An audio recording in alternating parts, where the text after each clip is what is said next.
আজমাইন আম্মা বাদ। তো জাকাত খুবই ইম্পর্টেন্ট একটা ইবাদত আমাদের। জাকাতের মানে কি মনে হয় আপনাদের? জাকাতটা আমি আসলে একটু জিজ্ঞেস করতে চাই যে আমাদের আইডিয়াটা কিরকম, যে জাকাতটা কি ফরজ, নফল, নাকি সুন্নত, কিরকম ইবাদত এটা আমাদের? একটু চ্যাট বক্সে লিখবেন সবাই জুমে। হম, একজন আছেন না তো, দুজন আপু আছেন। ও, তিনজন। ওকে।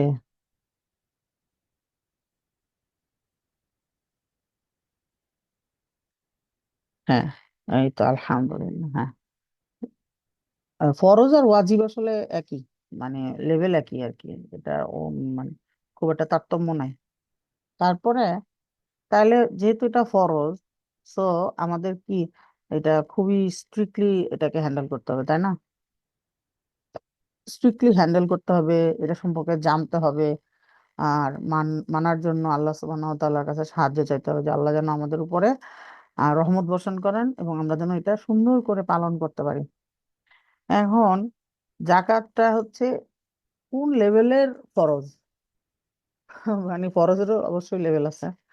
সেটা হচ্ছে কোরআনের মধ্যে আমরা প্রথম কথা হচ্ছে যে আমাদের টার্গেট ফিক্স করব আমরা লাইফের।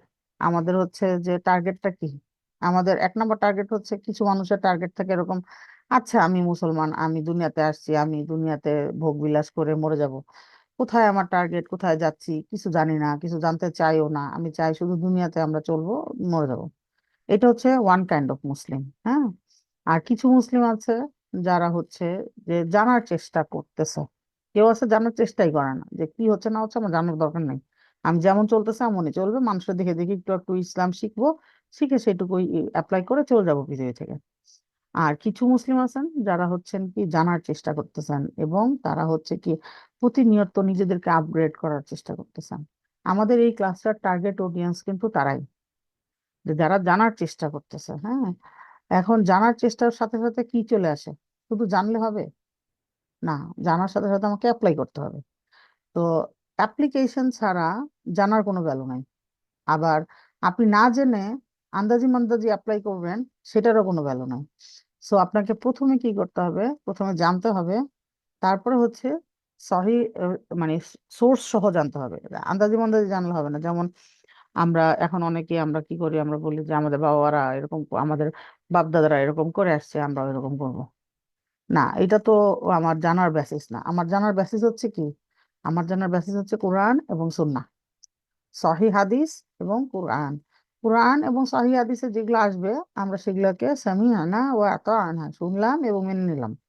এবং আমাদের সবার কি করতে হবে? আমাদের আলটিমেট লাইফের টার্গেট হচ্ছে কি এটা, যে এই সামিআনা ওয়া আতাআনা যার যত লেভেল হাই, সে হচ্ছে কি আল্লাহ সুবহানাহু ওয়া তাআলার তত প্রিয়। এটা আপনাদের কি মনে হয়, এই সামিআনা ওয়া আতাআনার লেভেল কার সবচেয়ে, কাদের সবচেয়ে বেশি হাই ছিল বা আছে? কি মনে হয়? লেখেন তো একটু। কার সবচেয়ে, মানে সামিআনা ওয়া আতাআনার লেভেল সবচেয়ে হাই কাদের? ইয়েস, সাহাবায়ে কিরামদের। তো ওনারা হচ্ছে, হ্যাঁ, নবী রাসূল তো সবার উপরে, ওনাদের মাধ্যমেই তো আসছে জিনিসগুলা। এবং সেইগুলা আসার পরে শোনার সাথে সাথে অ্যাপ্লিকেশনে নেওয়ার জেনারেশন হচ্ছে সাহাবায়ে কিরামগণ। সো এই জন্য আমরা কি করব?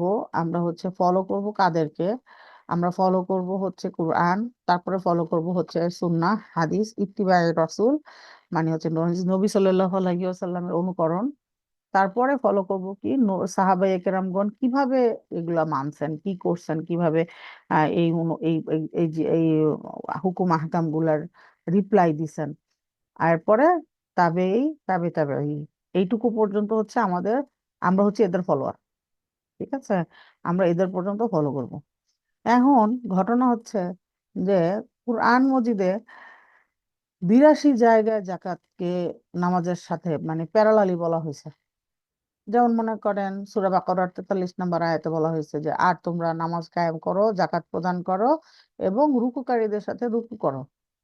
তো এরকম 82 জায়গায় কোরআনের নামাজের সাথে জাকাতকে বলা হয়েছে। তার মানে জাকাত হচ্ছে সেই লেভেলের মানে ফরজ, একেবারে মনে করেন যে ইয়ার মতো, কি বলে এটাকে, নামাজের মতো।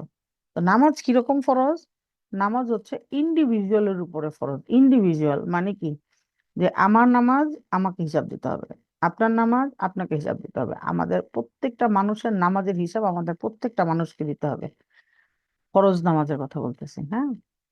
তো জাকাত হচ্ছে তাহলে আমাদের জন্য এই লেভেলের মানে একটা ফরজ ইবাদত, যে আমাদের প্রত্যেকের জাকাত আলাদা আলাদা আলাদা আলাদা করে ফরজ, এবং সবাইকে সবারটার হিসাব দিতে হবে। এখন এইখানে আমরা একটু দেখব, মানে আমরা আসলে আজকে 3-4টা সোর্স থেকে পড়বো। আমি যে কয় জায়গায় পড়ছি সবগুলো জায়গা থেকে, তার মধ্যে বেসিক হচ্ছে আমাদের বেসিস একদম বেস যেটা, সেটা হচ্ছে আল হারামাইনের এই কোর্সটা। তো আপনারা এইটা করবেন সবাই ইনশাআল্লাহ। তো এখানে বলছে জাকাতের সংজ্ঞা দিছে। জাকাতের সংজ্ঞা বলছে কি, যে জাকাতের আবিধানিক অর্থ হচ্ছে বৃদ্ধি লাভ করা, বর্ধিত হওয়া।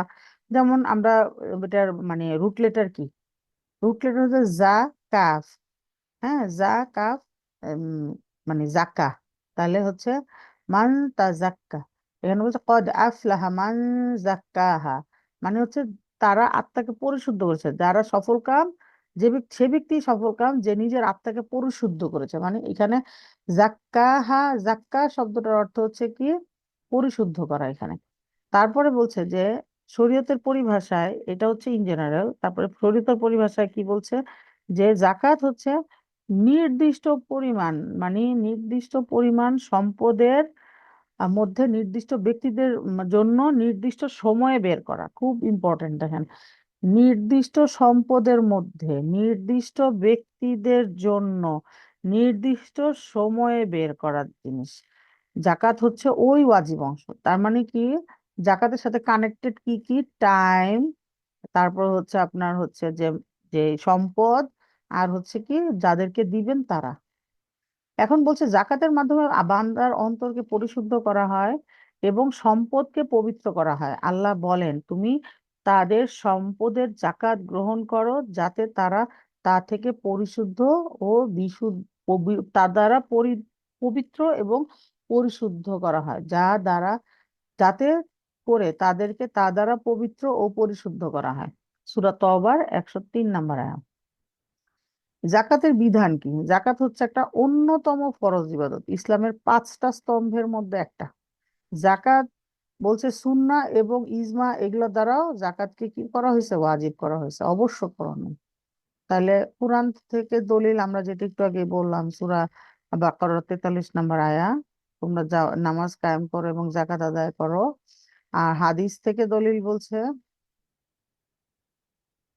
যে ইসলামের 5টা স্তম্ভের উপর নির্ভরশীল ইসলাম, তা হলো এক কথায় সাক্ষী দেওয়া, লা ইলাহা ইল্লাল্লাহ মুহাম্মদ রাসূলুল্লাহ। তারপরে কি করতে বলছে, নামাজ কায়েম করা। 3 নম্বরই হচ্ছে জাকাত আদায় করা। এরপরে আল্লাহর ঘরে হজ করা, এবং 4 নম্বর 5 নম্বর হচ্ছে রমাদানের রোজা রাখা। ইবনে আব্বাস রাদিয়াল্লাহু আনহু থেকে বর্ণিত, নবী সাল্লাল্লাহু আলাইহি সাল্লাম মুয়াজ রাদিয়াল্লাহু আনহুকে ইয়েমেন দেশে শাসক হিসেবে প্রেরণ করেন। অতঃপর বলেন, সেখানকার অধিবাসীদের এই সাক্ষ্যদানে প্রতি আহ্বান করবে, আল্লাহ ব্যতীত প্রকৃত কোনো উপাস্য নেই এবং আমি আল্লাহর রাসূল। যদি তারা তা মেনে নেয় তবে তাদেরকে অবগত করবে, আল্লাহ তাআলা তাদের প্রতি দিনে এবং প্রতিদিনের রাতে 5 ওয়াক্ত নামাজ ফরজ করেছেন। আর যদি তারা সেটাও মেনে নেয় তাহলে তাদের অবগত করবে যে আল্লাহ তাআলা তাদের উপর তাদের সম্পদের মধ্য থেকে সাদাকা, জাকাত ফরজ করেছেন, যেটা ধনীদের নিকট থেকে গৃহীত হবে আর দরিদ্রদের মাঝে প্রদান করা হবে। লা হাওলা ওয়ালা কুওয়াতা। তাহলে ইজমা থেকে দলিল কি? বলছে ওই সমস্ত সমস্ত মুসলিম ওই এ বিষয়ে ঐক্যমত যে জাকাত দেওয়া ওয়াজিব। এজন্য সমস্ত এজন্য সমস্ত সাহাবী ঐক্যমত ছিলেন যে জাকাত অস্বীকারীদের বিরুদ্ধে যুদ্ধ করতে হবে। আবু বকর রাদিয়াল্লাহু আনহু এর খেলাফতকালে এই কারণে যুদ্ধ হয়েছিল। আচ্ছা, 1 নম্বর এক্সপ্লেনেশনে কি বলছে, বলছে আবু হুরাইরা রাদিয়াল্লাহু আনহু থেকে বর্ণিত, তিনি বলেন, যখন রাসূল সাল্লাল্লাহু আলাইহি সাল্লাম ইন্তিকাল করলেন, পরে আবু বকর রাদিয়াল্লাহু আনহুকে খলিফা করা হলো। আর এবং আরবের যারা কাফির ছিল তারা কাফির হয়ে গিয়েছিল, যারা কাফির হবার তারা কাফির হয়ে গিয়েছিল। তখন উমার রাদিয়াল্লাহু আনহু আবু বকরকে বললেন, আপনি কি করে লোকেদের বিরুদ্ধে যুদ্ধ করবেন? আপনি কি করে লোকেদের বিরুদ্ধে যুদ্ধ করবেন? অথচ রাসূল সাল্লাল্লাহু আলাইহি সাল্লাম বলেছেন, আমি মানুষের সঙ্গে লা ইলাহা ইল্লাল্লাহ বলার পূর্ব পর্যন্ত যুদ্ধ করার জন্য নির্দেশপ্রাপ্ত। অতএব যে ব্যক্তি লা ইলাহা ইল্লাল্লাহ বলল, সে তার জান এবং মালকে আমার থেকে নিরাপদ করে নিল, তবে ইসলামী বিধানের আওতায় পড়লে আলাদা। তাদের প্রকৃত হিসাব আল্লাহর কাছে হবে। আবু বকর রাদিয়াল্লাহু আনহু বলেন, যারা সলাত এবং জাকাতের মধ্যে পার্থক্য করে, আমি অবশ্যই অবশ্যই তাদের সঙ্গে যুদ্ধ করব। কেননা জাকাত হলো মালের হক। আল্লাহর শপথ, যদি তারা যদি তারা রাসূল সাল্লাল্লাহু আলাইহি সাল্লামের নিকট যা আদায় করত এখনো তা সেভাবে দিতে অস্বীকার করে, তাহলে আমি অবশ্যই তাদের সাথে যুদ্ধ করব। উমার রাদিয়াল্লাহু আনহু বলেন, আল্লাহর কসম, আমি দেখেছিলাম যে যুদ্ধ করার জন্য আল্লাহ তাআলা আবু বকরের সিনা খুলে দিয়েছিলেন। আর সুতরাং আমি বুঝতে পারলাম এই সিদ্ধান্তই সঠিক। সহিহ বুখারী মুসলিমের হাদিস। আচ্ছা, তারপরে বলছি কি জাকাত পরিত্যাগকারীর পরিণাম। ও আচ্ছা, ইসলামের জাকাতের মর্যাদা, এটা হচ্ছে তৃতীয় রুকন। নামাজের সাথে 82টা, ওই যে যেটা বললাম যে 82 জায়গায় এটা গুরুত্ব সহকারে আসছে। এখন হচ্ছে হিজরি সনে জাকাত, দ্বিতীয় হিজরি সনে এটা হচ্ছে জাকাত ফরজ করা হয়েছে। রাসূল সাল্লাল্লাহু আলাইহি সাল্লাম জাকাত উসুলকারীদের প্রেরণ করতেন, তারা সংগ্রহ করে নিয়ে আসতো, তারপর হকদারদের মধ্যে বন্টন করে দিত। জাকাত পরিত্যাগকারীর পরিণাম, জাকাত ফরজ এই কথা স্বীকার করার পরও যারা আদায় করে না, তারা ভীষণ শাস্তির সম্মুখীন হবে। আল্লাহ তাআলা বলেন, যারা স্বর্ণ রৌপ্য পুঞ্জীভূত করে রাখে এবং তা আল্লাহর পথে ব্যয় করে না বা জাকাত দেয় না, আপনি তাদেরকে যন্ত্রণাদায়ক শাস্তির সুসংবাদ দিন। যেদিন জাহান্নামের আগুনে সেগুলোকে উত্তপ্ত করা হবে এবং সেসব দিয়ে তাদের কপালে, পাজরে, পিঠে দাগ দেওয়া হবে এবং বলা হবে, এগুলোই তো এগুলোই তা যা তোমরা নিজেদের জন্য পুঞ্জীভূত করতে। কাজেই তোমরা যা পুঞ্জীভূত করেছিল তার আস্বাদন করো। খুব ইম্পর্ট্যান্ট আপুরা, উপস্থিত অন্তর নিয়ে শুনতে হবে। এগুলো কানের এক কান দিয়ে ঢুকে আরেক কান দিয়ে বাইর করে দিলে হবে না, তাহলে তো আমি লসের মধ্যে পড়ে যাব। হ্যাঁ, তো এই জন্য আমাদেরকে কি করতে হবে, শুনতে হবে, বুঝতে হবে যে আমরা যে দুনিয়ায় সামান্য কিছু সময়ের জন্য একটু মানে বিভিন্ন বুদ্ধি ফিকির করতেছি যে জায়গাটা কেমনে বা মাফ পাওয়া যায় বা জায়গাটা কিভাবে না আদায় করে থাকা যায়, কিন্তু এটা আমরা করব না। এটা একটা ইবাদত, আমি এই ইবাদতটা করতে পারতেছি, এটা একটা বিশাল একটা নিয়ামত আল্লাহ সুবহানাহু ওয়া তাআলার পক্ষ থেকে, তাই না? তো বলছে যে আল্লাহ সুবহানাহু ওয়া তাআলা নিজ অনুগ্রহে তাদেরকে যে সম্পদ দান করেছেন, তাতে যারা কৃপণতা করে, মনে করে এবং মনে করে যে এতেই কৃপণতাতেই রয়েছে তাদের জন্য মঙ্গল, এমনটি যেন তারা কিছুতেই মনে না করে এবং তা তাদের জন্য অমঙ্গলের কারণ হবে। যে সম্পদে তারা কৃপণতা করবে, কিয়ামতের দিন সেটাই তাদের গলায় বেরি হবে। আসমান জমিনের সত্ত্বাধিকারী একমাত্র আল্লাহরই, সত্ত্বাধিকার একমাত্র আল্লাহরই। তোমরা যা করো আল্লাহ তা বিশেষভাবে অবহিত। সূরা আল ইমরানের 180 নম্বর আয়াত। এগুলো কোনোটাই আমাদের কারোরই কথা না, এগুলো সব একদম রেফারেন্স সহ। এবং রেফারেন্স যখন থাকবে, সেটা সহি রেফারেন্স দেখলে আমরা কি করব, আমাদের বিশ্বাস হবে সামি'না ওয়া আতা'না। রসুল সাল্লাল্লাহু আলাইহি ওয়াসাল্লাম বলেন, আল্লাহ যাকে সম্পদ দিয়েছেন সে যদি জাকাত আদায় না করে, তবে কিয়ামতের দিন উহা বিষধর সাপে পরিণত করা হবে সেটাকে, এবং যার দুই পাশে দুইটা চোখে দুইটা কালো দাগ থাকবে, যেটার চোখের দুই পাশে দুইটা কালো দাগ থাকবে, সে তাকে পেঁচিয়ে ধরে তার চোয়ালের দুপাশে দংশন করবে আর বলবে, আমি তোমার মাল, আমি তোমার সেই সঞ্চিত সম্পদ। তো আমরা মানে সম্পদ জমাবো না তা না, জমাবো, কিন্তু আল্লাহর হক, আল্লাহ যেভাবে বলছেন সেভাবে ব্যয় করে তারপরে জমাবো। যদি না জমাই, খুবই মানে সফিস্টিকেটেড আসলে জিনিসগুলা। আমি কখন মারা যাবো আমি তো জানি না। আমার মনের মধ্যে যে নিয়ত আছে, সেই নিয়তটা যদি বাজে নিয়ত হয়, যে আমি এটা চিন্তা করে রাখছি যে এটা 1 বছর যায় নিক, তারপরে হচ্ছে হিসাব করার সময় একটা কিছু একটা ওই যে অফিসে, বিভিন্ন কর্পোরেট অফিসে দেখবেন কিছু লোক রাখে অ্যাকাউন্টসে, যাদের কাজই হচ্ছে কর ফাঁকি দেওয়া, ট্যাক্স ফাঁকি দেওয়ার জন্য। মানে ওরা হচ্ছে মাহির এই কাজে। তো আমরাও করি কি, আমরা মনে করি কি যে জাকাতটা হচ্ছে অনেকটা ট্যাক্সের মতো, যে জাকাত আমরা ফাঁকি দিয়ে দিব, কিছু হবে না। না, জাকাত ট্যাক্স না, জাকাত আল্লাহর হক। যেটা আমি ইনকাম করছি, যেটা আমার সম্পদের মধ্যে আছে, যেটা আমাকে ব্যয় করতে হবে, এবং যেটা আল্লাহ সুবহানাহু ওয়া তাআলা যেভাবে বলছেন সেইভাবেই ব্যয় করতে হবে। হ্যাঁ, তারপরে বলছে যে জাকাতের উপকারিতা, জাকাতে কি হয়, জাকাতে হচ্ছে মাল বৃদ্ধি হয়। জাকাত দিলে বা জাকাত সাদাকা করলে বা জাকাত দিলে সম্পদ কমে না, মুসলিমের হাদিস, সহিহ মুসলিমের হাদিস। আল্লাহ সুবহানাহু ওয়া তাআলা বলেন, আল্লাহ সুদের বরকতকে মিটিয়ে ধ্বংস করে দেন এবং সাদাকা এবং জাকাতকে বৃদ্ধি করেন। সূরা বাকারার 276 নম্বর আয়াত। নবী সাল্লাল্লাহু আলাইহি ওয়াসাল্লাম আরো বলেন, যে ব্যক্তি খেজুর বরাবর পবিত্র বস্তু মানে হালাল উপার্জন হতে দান করবে, আর আল্লাহ পবিত্র বস্তু ছাড়া কোনো কিছু গ্রহণ করেন না, উহা আল্লাহ উহাকে ডান হাতে গ্রহণ পূর্বক উহাকে তার মালিকের জন্য বাড়াতে থাকেন, এমন করে যেমন করে তোমাদের একজন তার ঘোড়ার বাচ্চাকে বাড়াতে থাকে, এমনকি তা পর্বত সদৃশ্য হয়ে যায়। সুবহানাল্লাহ, সুবহানাল্লাহ। সহিহ হাদিস। এখানে খুব ইম্পর্টেন্ট মেসেজ আছে আমাদের জন্য, আমাদের ফোকাস করতে হবে। হ্যাঁ, এখানে বলছে কি, প্রথমে বলছে যে হালাল উপার্জন থেকে সামান্য কিছু যদি আমি দিই, সেটাই আল্লাহ সুবহানাহু ওয়া তাআলার প্রিয়। আল্লাহ সুবহানাহু ওয়া তাআলা পবিত্র বস্তু ছাড়া কোনো কিছু গ্রহণ করেন না। সো বি শিওর, ফার্স্টে আমাদেরকে এনশিওর হইতে হবে কি, যে আমার ইনকামটা হালাল। হারাম ইনকাম থেকে পাহাড় দিয়ে দেওয়া আর হালাল ইনকাম থেকে খেজুর দেওয়া সমান, সমান না, ওটা আসলে কিছুই না। হারাম ইনকাম থেকে পাহাড় দিলেও ওটা আল্লাহর কাছে কবুল হবে না। সো হালাল ইনকাম থেকে খেজুর দেওয়াটাও হচ্ছে কি অনেক বেশি, অনেক অনেক বেশি মানে আল্লাহ সুবহানাহু ওয়া তাআলার কাছে প্রিয়। এবং আল্লাহ এটাকে গ্রহণ করার পরে এটাকে এতই যত্ন করে বাড়ায়, কিয়ামতের দিন আমরা এটা দেখলে অবাক হয়ে যাবো যে এই আমল কোত্থেকে আসছে, এই সব কোত্থেকে আসছে, যেটা তো আমি জানতামই না। হয়তোবা আমি এটাকে কিছুই মনে করি না, যেটা আমরা সবসময় বলি যে আমরা হয়তোবা এমন কিছু আমল করে মনে মনে খুব নিজেকে স্যাটিসফাইড ভাবতেছি যে ওফ, এই আমলটা এত ভালো হয়েছে, এইটা তো আমাকে নিশ্চয়ই কিয়ামতের দিন অনেক বেশি মানে আমাকে কি বলে এটাকে, প্রতিরক্ষা দিবে আর কি, আমাকে সেভ করবে। কিন্তু কিয়ামতের দিন গিয়ে দেখা যাবে যে ওইটা আমার কিছুই হয় না, ওইটা নাই, ওটা উড়তেছে। ওই যে বলছেন না যে আজে বাজে আমল সব উঠতে থাকবে ধুলার মতো। তো আবার এমন কিছু আমল হবে আমাদের, যে আমলগুলাকে আমরা কিছুই মনে করি না, এটা যে কিছু একটা আমল হয়েছে, আমলই ভাবি নাই, অথচ সেটা গিয়ে দেখবো যে পাহাড় সমান আমল নিয়ে দাঁড়ায় আছে। সো আল্লাহ সুবহানাহু ওয়া তাআলা একমাত্র জানেন যে কোনটা আমাদের জন্য ভালো হচ্ছে, কোনটা মন্দ হচ্ছে, কোনটা কবুল হচ্ছে, কোনটা হচ্ছে না। সেই জন্য আমাদের ইবাদতের জন্য, ইবাদতে কি করতে হবে, ইবাদতে আমাদের তিনটা জিনিস থাকতে হবে, একটা হচ্ছে আশা, একটা হচ্ছে ভয় ভীতি, আর একটা হচ্ছে ভালোবাসা। তিনটা জিনিস যখন থাকবে আমার ইবাদতে, তখন সেটা আল্লাহর কাছে প্রিয় এবং কবুলযোগ্য।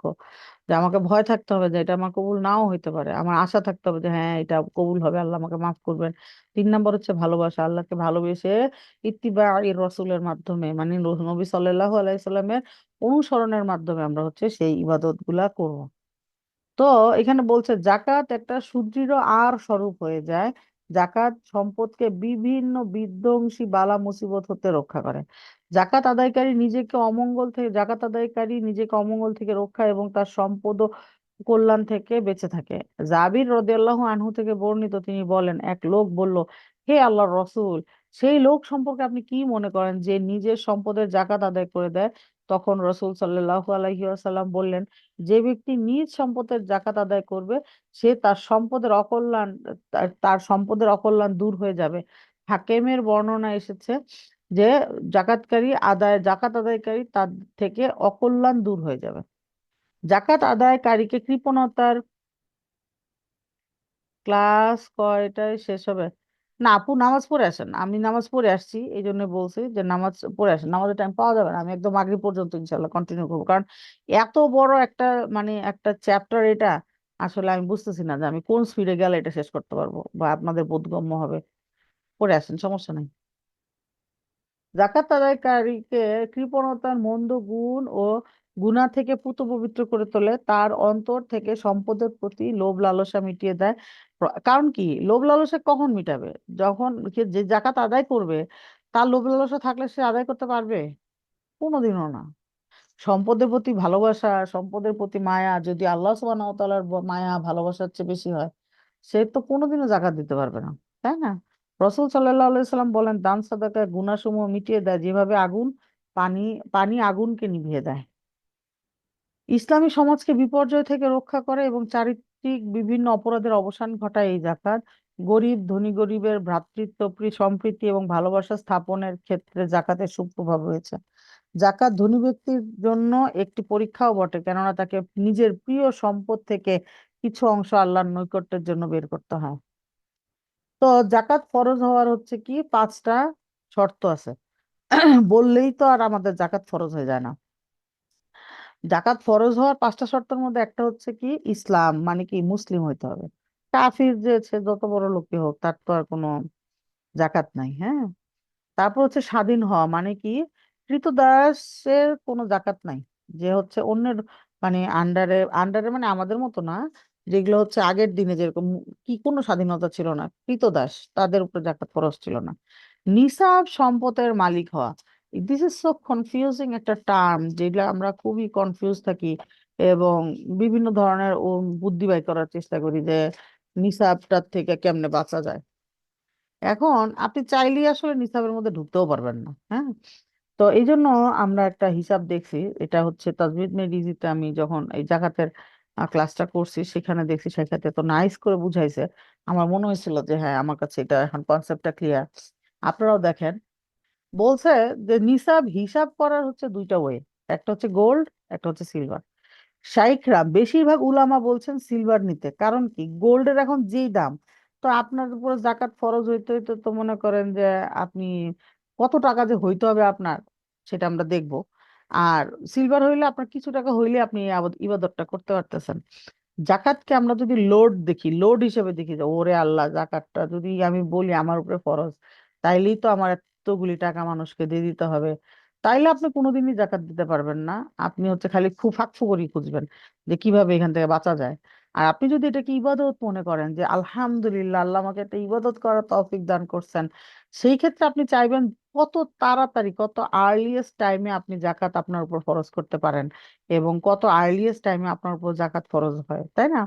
তো এখন আমরা যদি হিসাবটা দেখি, দেখেন যে আমরা দোয়া করব যে ইয়া আল্লাহ আপনি আমাদের উপরে জাকাত ফরজ করে দেন, আমরা যেন জাকাত দিতে পারি সেই ব্যবস্থা করে দেন। একটা ইবাদত করে যাচ্ছি আমরা পৃথিবী থেকে, কত বড় একটা সুযোগ আমাদের জন্য, তাই না? তো এখন বলছে যে নিসাব অ্যামাউন্ট কি। নিসাব অ্যামাউন্ট হচ্ছে সিলভার। সিলভার এটা আমরা গ্রামে হিসাব করবো, হ্যাঁ, কারণ আমি ভরিতে বললেন না, ভরিতে বললে আমি আসলে কনফিউজড হয়ে যাব, আমার একটু ভরি হিসাব করে লাভ নেই, সব গ্রাম। আমি গ্রামের কনভার্সনটা আপনারা গুগল করলেই পাওয়া যাবেন। তো বলছে যে 595 গ্রাম সিলভার থাকতে হবে একজনের, অথবা 87.48 গ্রাম গোল্ড থাকতে হবে। এখন আমি ওই দিন কনভার্সন করে হিসাব করে দেখছি যে 1 গ্রাম সিলভারের দাম হচ্ছে 221 টাকা। তাইলে 595 গ্রাম সিলভারের দাম হচ্ছে 1,31,495 টাকা। আমরা নর্মাল হিসাবের সুবিধার্থে 1,35,000 টাকা বা 1,32,000 টাকা ধরে নিই। তো এখন বলছে যে আর গোল্ডের হিসাব করছি, গোল্ড হচ্ছে 1 গ্রাম গোল্ডের দাম হচ্ছে 11,784 টাকা। সেই হিসাবে মনে করেন যে 87.48 গ্রাম গোল্ডের দাম হচ্ছে 10,30,864 টাকা। তো আমরা যদি গোল্ড ধরি, তাহলে তো আমাদের মতো বহুত মানুষ আছে যাদের জীবনেও জাকাত ফরজ হবে না, জীবনেও আমরা করতে পারবো না। কারণ এই 10 লাখ টাকা হাতে নিয়ে 1 বছর বসে থাকার মতো অবস্থা আমাদের নাই, অনেকেরই। তো আমরা চেষ্টা করব সবাই যে কি করতে, যত আর্লিয়েস্ট টাইমে আমরা আমাদের উপর জাকাত ফরজ করে নিতে পারি।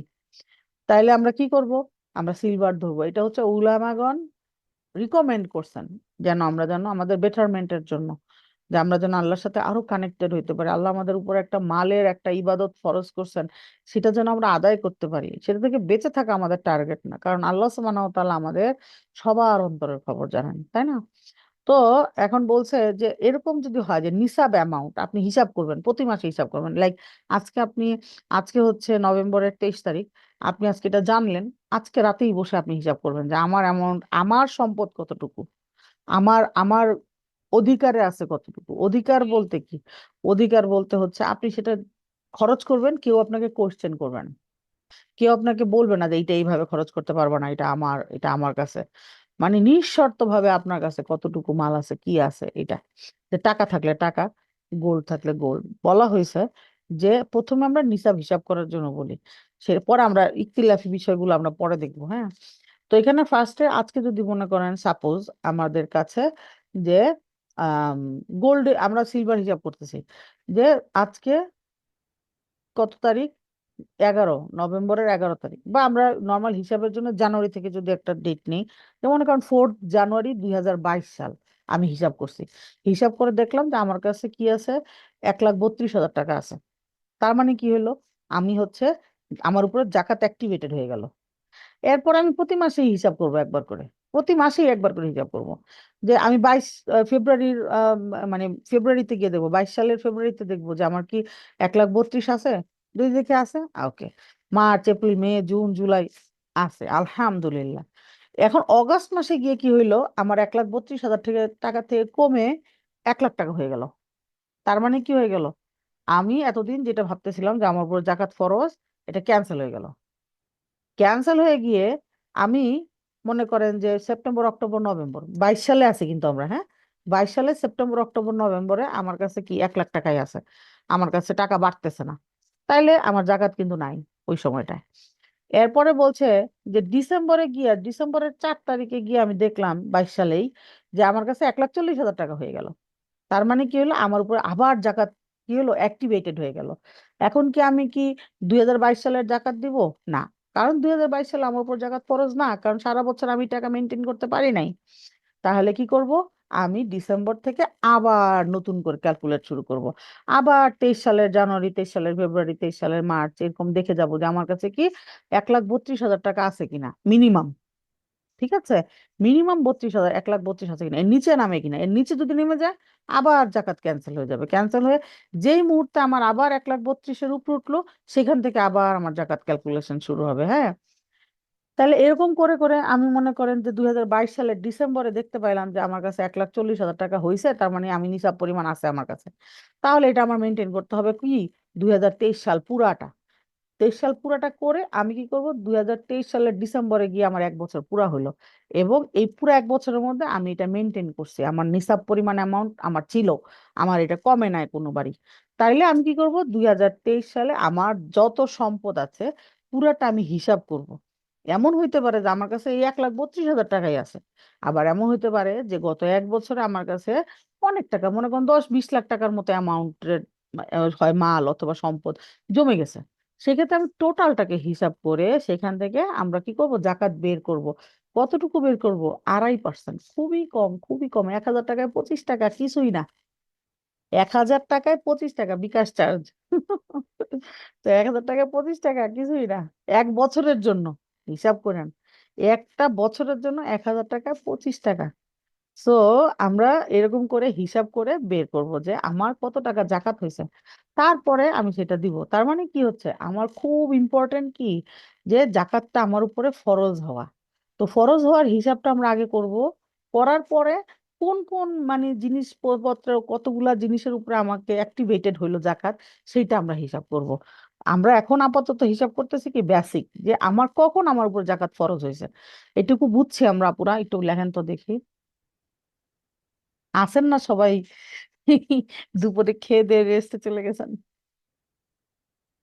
হ্যালো, ক্লিয়ার আর নাকি ক্লিয়ার না? আবার বলবো, টাইম নেই। আলহামদুলিল্লাহ। আচ্ছা, ঠিক আছে, আলহামদুলিল্লাহ। তাহলে এখন আমরা বুঝতে পারতেছি যে আমাদের উপরে আসলে জাকাতটা কখন ফরজ হবে, এবং এটা ইন্ডিভিজুয়াল, ইন্ডিভিজুয়ালের উপরে। হ্যাঁ, আপনার হাজবেন্ডেরটা আপনার সাথে মিলবে না, আপনারটা আপনার হাজবেন্ডের সাথে মিলবে না, নামাজের মতো ইন্ডিভিজুয়ালের উপরে ফরজ। আমি মহিলা, আমার আমার যদি সম্পদ থাকে সেই ক্ষেত্রে আমার একচ্ছত্র অধিকার হইতে হবে। আমার গোল্ড আছে, আমি যেন গোল্ড বিক্রি করতে পারি। আমার ইচ্ছে হয়েছে আমি ফালাই দিব, আমার ইচ্ছে হয়েছে আমি বিক্রি করব, আমার ইচ্ছে হয়েছে আমি পরে ঘুরে বেড়াবো, আমি এটা আমার ইচ্ছা মতো খরচ করতে পারবো। এটা আমার একচ্ছত্র মালিকানাধীন হইতে হবে। হ্যাঁ, তো এখানে সাইখাতি আরেকটা কথা বলছে, নিসাব সম্পদের মালিক হওয়ার জন্য এই ব্যাপারটা বলছে যে, বলছে দান খয়রাত আসলে কোনো ফরজ কাজ না আমাদের, তাই না? এটা হচ্ছে ইসলামের কোনো স্তম্ভও না, যে এটা হচ্ছে এমন একটা বিষয় যেটা আমাদেরকে রিকমেন্ড করা হয়েছে, যে করার জন্য এনকারেজ করা হয়েছে যে দান খয়রাত করো। আর জাকাত কি, জাকাত হচ্ছে ওয়াজিব। তাহলে আসলে শাইখা বলছেন যে এটা হচ্ছে কি, আমরা যেটা আমাদের যে নিসাবটা আমরা দেখলাম, নিসাবটা আসলে অনেক ছোট। সো আমাদেরকে সতর্ক থাকতে হবে, কারণ কম বেশি আমাদের সবার কাছেই এই অ্যামাউন্ট থাকে। আর জাকাত ব্যাপারটা হচ্ছে রোজার মতো অনেকটা, রোজা যেরকম মাফ নাই, রোজা আপনাকে করতেই হবে। রোজা আপনি এই বছর কোনো কারণে মিস হয়েছে, আপনি দেখবেন যে আপনাকে অল্টারনেট দিচ্ছে অপশন, যে আপনি হচ্ছে যদি চিররোগা হন, যদি এরকম হয় যে জীবনও সুস্থ হবেন না, ফিদিয়া দিতে হবে। যদি আপনি যেই বছর সুস্থ হবেন সেই বছর ক্যালকুলেট করে আপনাকে কাজা রোজা রেখে দিতে হবে। আলটিমেটলি রোজা আপনাকে আদায় করতেই হবে, সিমিলার আপনাকে জাকাত দিতেই হবে। ঠিক আছে, এরকম হয় অনেক সময় যে আমরা ভুল বুঝি বা আমি জানতাম না। হয়তো বা আপনি এখন আপনার সিচুয়েশনটা হিসাব করে দেখতেছেন যে আপনি গত 5 বছর ধরে সেম সিচুয়েশনে আছেন, কিন্তু আপনি জানতেন না যে আপনার উপর জাকাত ফরজ, আপনি দেন নাই। এরকম হইতে পারে, ভুল বুঝতে পারেন আপনি। ভুল বুঝতে পারার সাথে সাথে কি করতে হবে, তওবা করতে হবে যে আল্লাহ আমি ভুল করে ফেলছি, আমাকে মাফ করে দেন। এবং আপনাকে একটা হিসাব করে বের করতে হবে, কারণ দেখেন এই জিনিসগুলো হচ্ছে আমাদের আর আল্লাহর মধ্যে। এখানে আমাদের বাইরের কারো কিছু বলার নাই, কারো কিছু জানারও নাই। ঠিক আছে। সো আমি আল্লাহ সুবহানাহু ওয়া তাআলার কাছে তওবা করব, তওবা করে কি করব, হিসাব করব যে 5 বছর আমার জাকাত কতটুকু হয়েছে সেটা আমাকে দিয়ে দিতে হবে। জাকাত হচ্ছে কি আমাকে প্রিভিয়াস যেগুলো যখন থেকে আমার উপরে ফরজ, তখন থেকেই হিসাব করে দিয়ে দিতে হবে। বলছে যদি আপনি দান খয়রাত করেন বা লোন ব্যাক করে থাকেন এবং এরপরেও যদি আপনার উপরে নিসাব অ্যামাউন্ট থাকে, তাহলে জাকাত আপনার উপর ফরজ। এইটা আসলে ম্যাটার করে না যে আপনি কত পয়সা দান করলেন বা কত টাকা আপনি পে ব্যাক করলেন লোনের। নিসাব অ্যামাউন্ট 1 বছর থাকলেই আপনার উপরে কি জাকাত ক্যালকুলেট করতে হবে।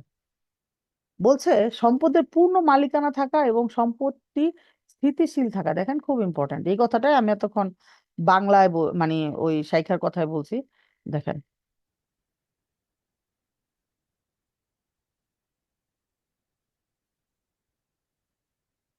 আমরা এগুলো কোশ্চেন পরে নিবো, এই কোশ্চেন কম করবো, আমরা একটু কোশ্চেন কম করবো কাইন্ডলি। কারণ কি দেখেন, আমরা কোশ্চেন কখন আসবে, যখন হচ্ছে যে আমি ইসলামরে একটু ছাইটা ছুইটা নিজের মধ্যে আনতে চাবো তখন।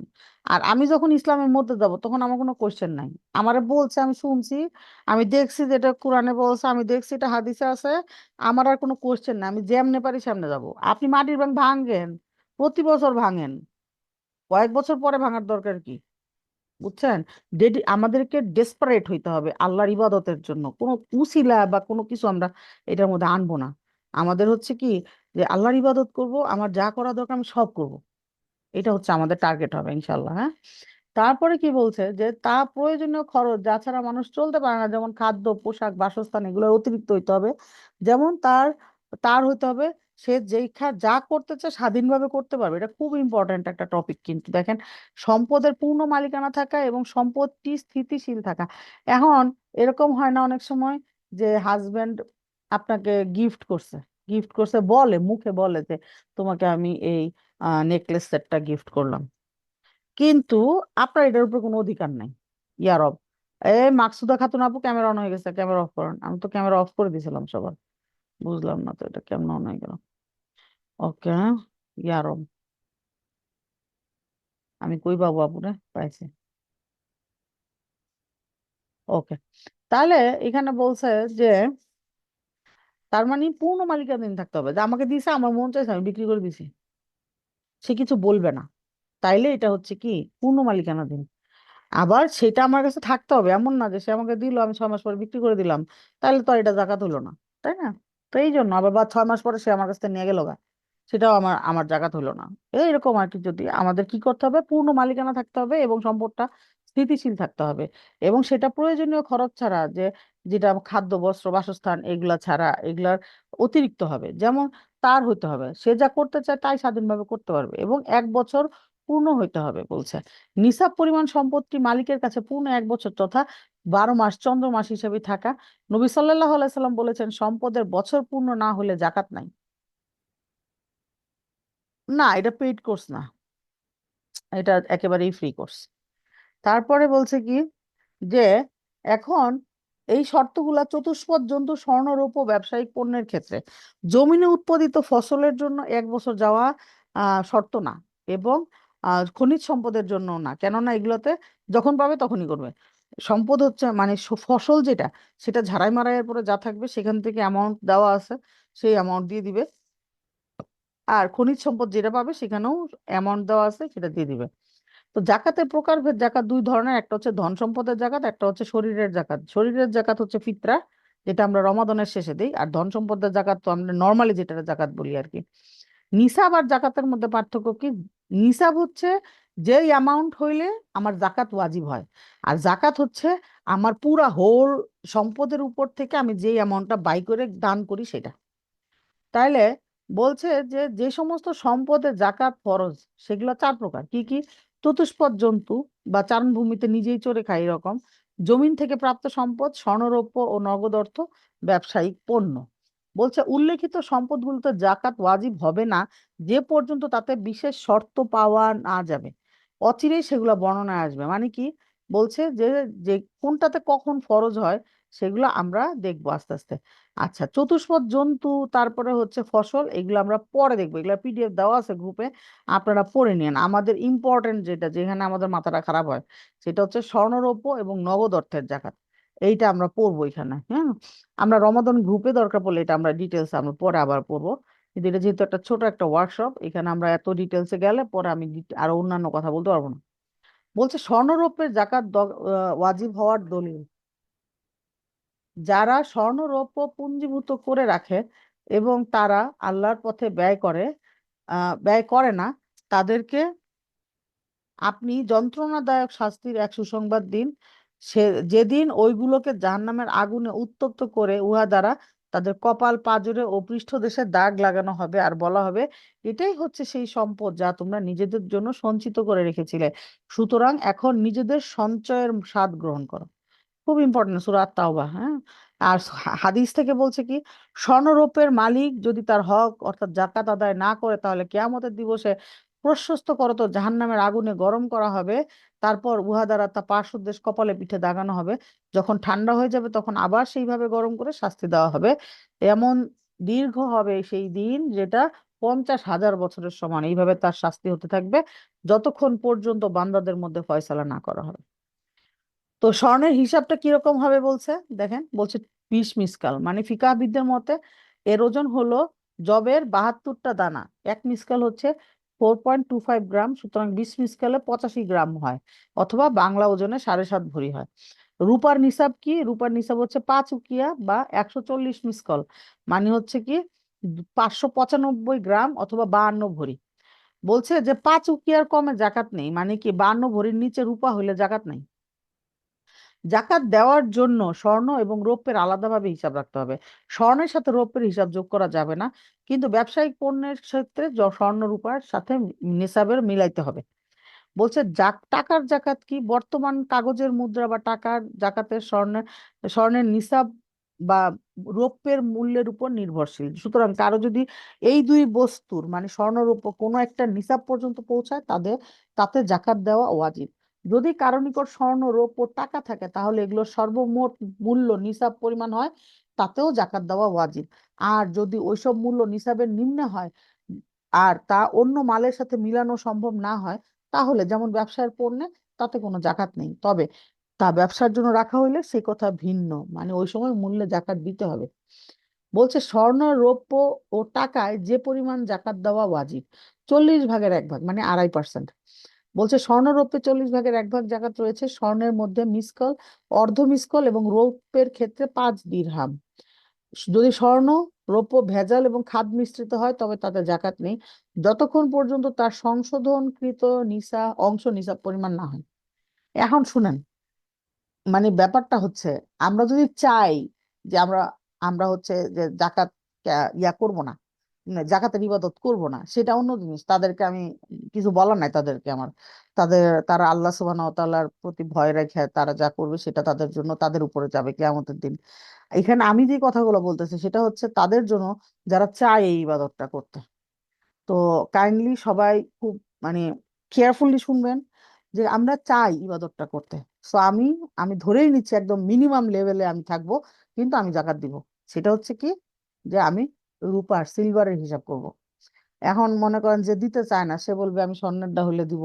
আবার যে আরো দিতে চায় না, সে বলবে আমার তো সব গোল্ড, রূপা যা আছে সবই তো খাদ মিশ্রিত, তো এখানে তো একদম সলিড গোল্ড নাই, তাহলে আমার এগুলো একটার উপরও জাকাত ওয়াজিব হয় না। আল্লাহ মালুম। এগুলা এই ধরনের যারা মানে বেশি কোশ্চেন করে, বা মানে আমি বলতেছি কোশ্চেন না, ব্যাপারটা হচ্ছে বেশি যুক্তি দেখায়, বেশি তর্ক করে, তাদের জন্য আমাদের কিছু বলার নাই, হ্যাঁ। আমরা এখানে আসছি যে জানার জন্য যে কতটুকু মিনিমাম হইলে আমি আল্লাহর এই ইবাদতটা করার জন্য যোগ্য ঘোষণা হবে আমার উপরে। এখন বলছে মহিলাদের ক্ষেত্রে যা বৈধ, মহিলাদের মধ্যে স্বর্ণ রূপের এসব অলংকার ব্যবহারের প্রচলন আছে, সবগুলোই তাদের জন্য বৈধ। পুরুষদের জন্য বৈধ কি? বলছে যে পুরুষদের জন্য রূপার আংটি, তরবারি, বেল্ট এগুলো বৈধ। নবী সাল্লাল্লাহু আলাইহি সাল্লাম রূপার আংটি গ্রহণ করেছিলেন, সেটা বুখারী এবং মুসলিমের হাদিসে আসছে। অবশ্য স্বর্ণ পুরুষের জন্য শুধুমাত্র নিতান্ত প্রয়োজনীয় এর তাগিদে সীমিত সময়ের ক্ষেত্রে বৈধ, যেমন নাক কেটে গেলে, দাঁত বাধাই করা হলে এই ক্ষেত্রে বৈধ। রাসূল সাল্লাল্লাহু আলাইহি সাল্লাম স্বর্ণের আংটি পরিধানকারীর উপর কঠোরতা আরোপ করেছেন। তিনি এক ব্যক্তির হাতে স্বর্ণের আংটি দেখে তার হাত থেকে ছিনিয়ে নিয়ে ছুঁড়ে ফেলে দিলেন এবং বললেন, তোমাদের কেউ কি ইচ্ছা রাখে যে নিজের হাত জাহান্নামে আগুনে একটা টুকরা আগুনের, নিজের হাতে জাহান্নামের আগুনের একটা টুকরা রাখবে? মুসলিমের হাদিস কিন্তু, হ্যাঁ। এখন মহিলাদের ব্যবহৃত স্বর্ণরৌপ্যের জাকাত ব্যবহার বা ধার দেওয়ার জন্য বা জমা রাখার জন্য স্বর্ণের জাকাত নিয়ে মতবিরোধ আছে। তো অনেকে বলছে যে যে জাকাত দিতে হবে না, যেটা আমরা রেগুলার ব্যবহার করি, যেটা জাকাত দেওয়ার দরকার নেই।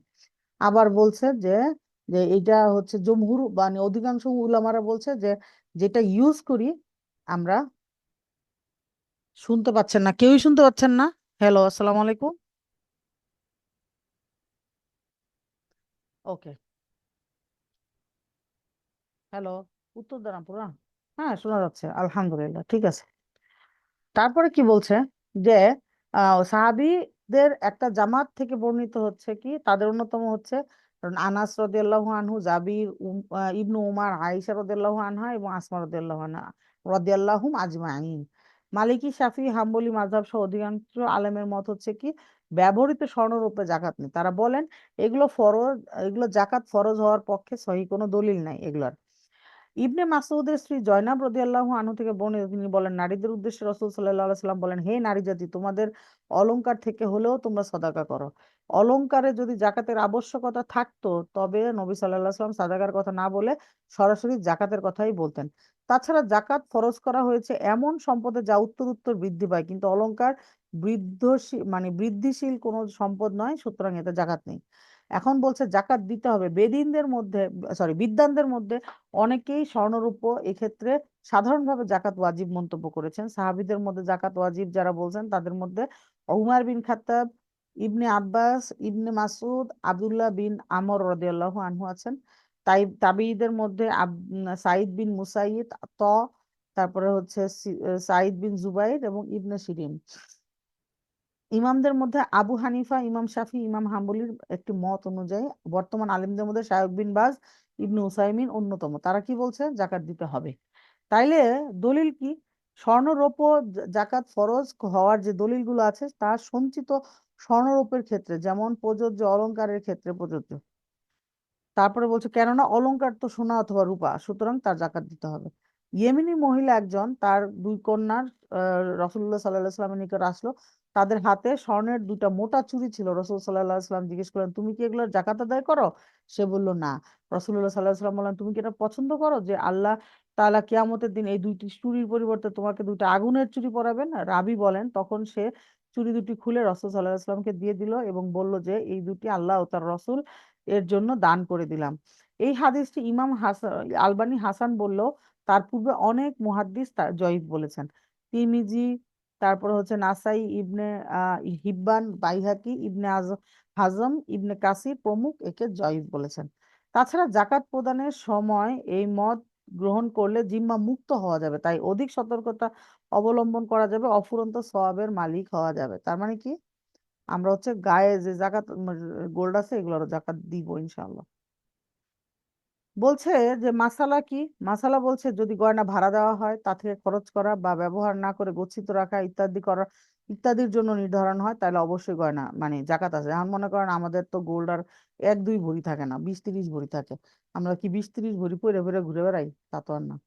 তাইলে যেগুলো হচ্ছে আমরা যে জমানোর জন্য, যে গচ্ছিত করে রাখার জন্য আছে, সেগুলোতে অবশ্যই জাকাত দিতে হবে।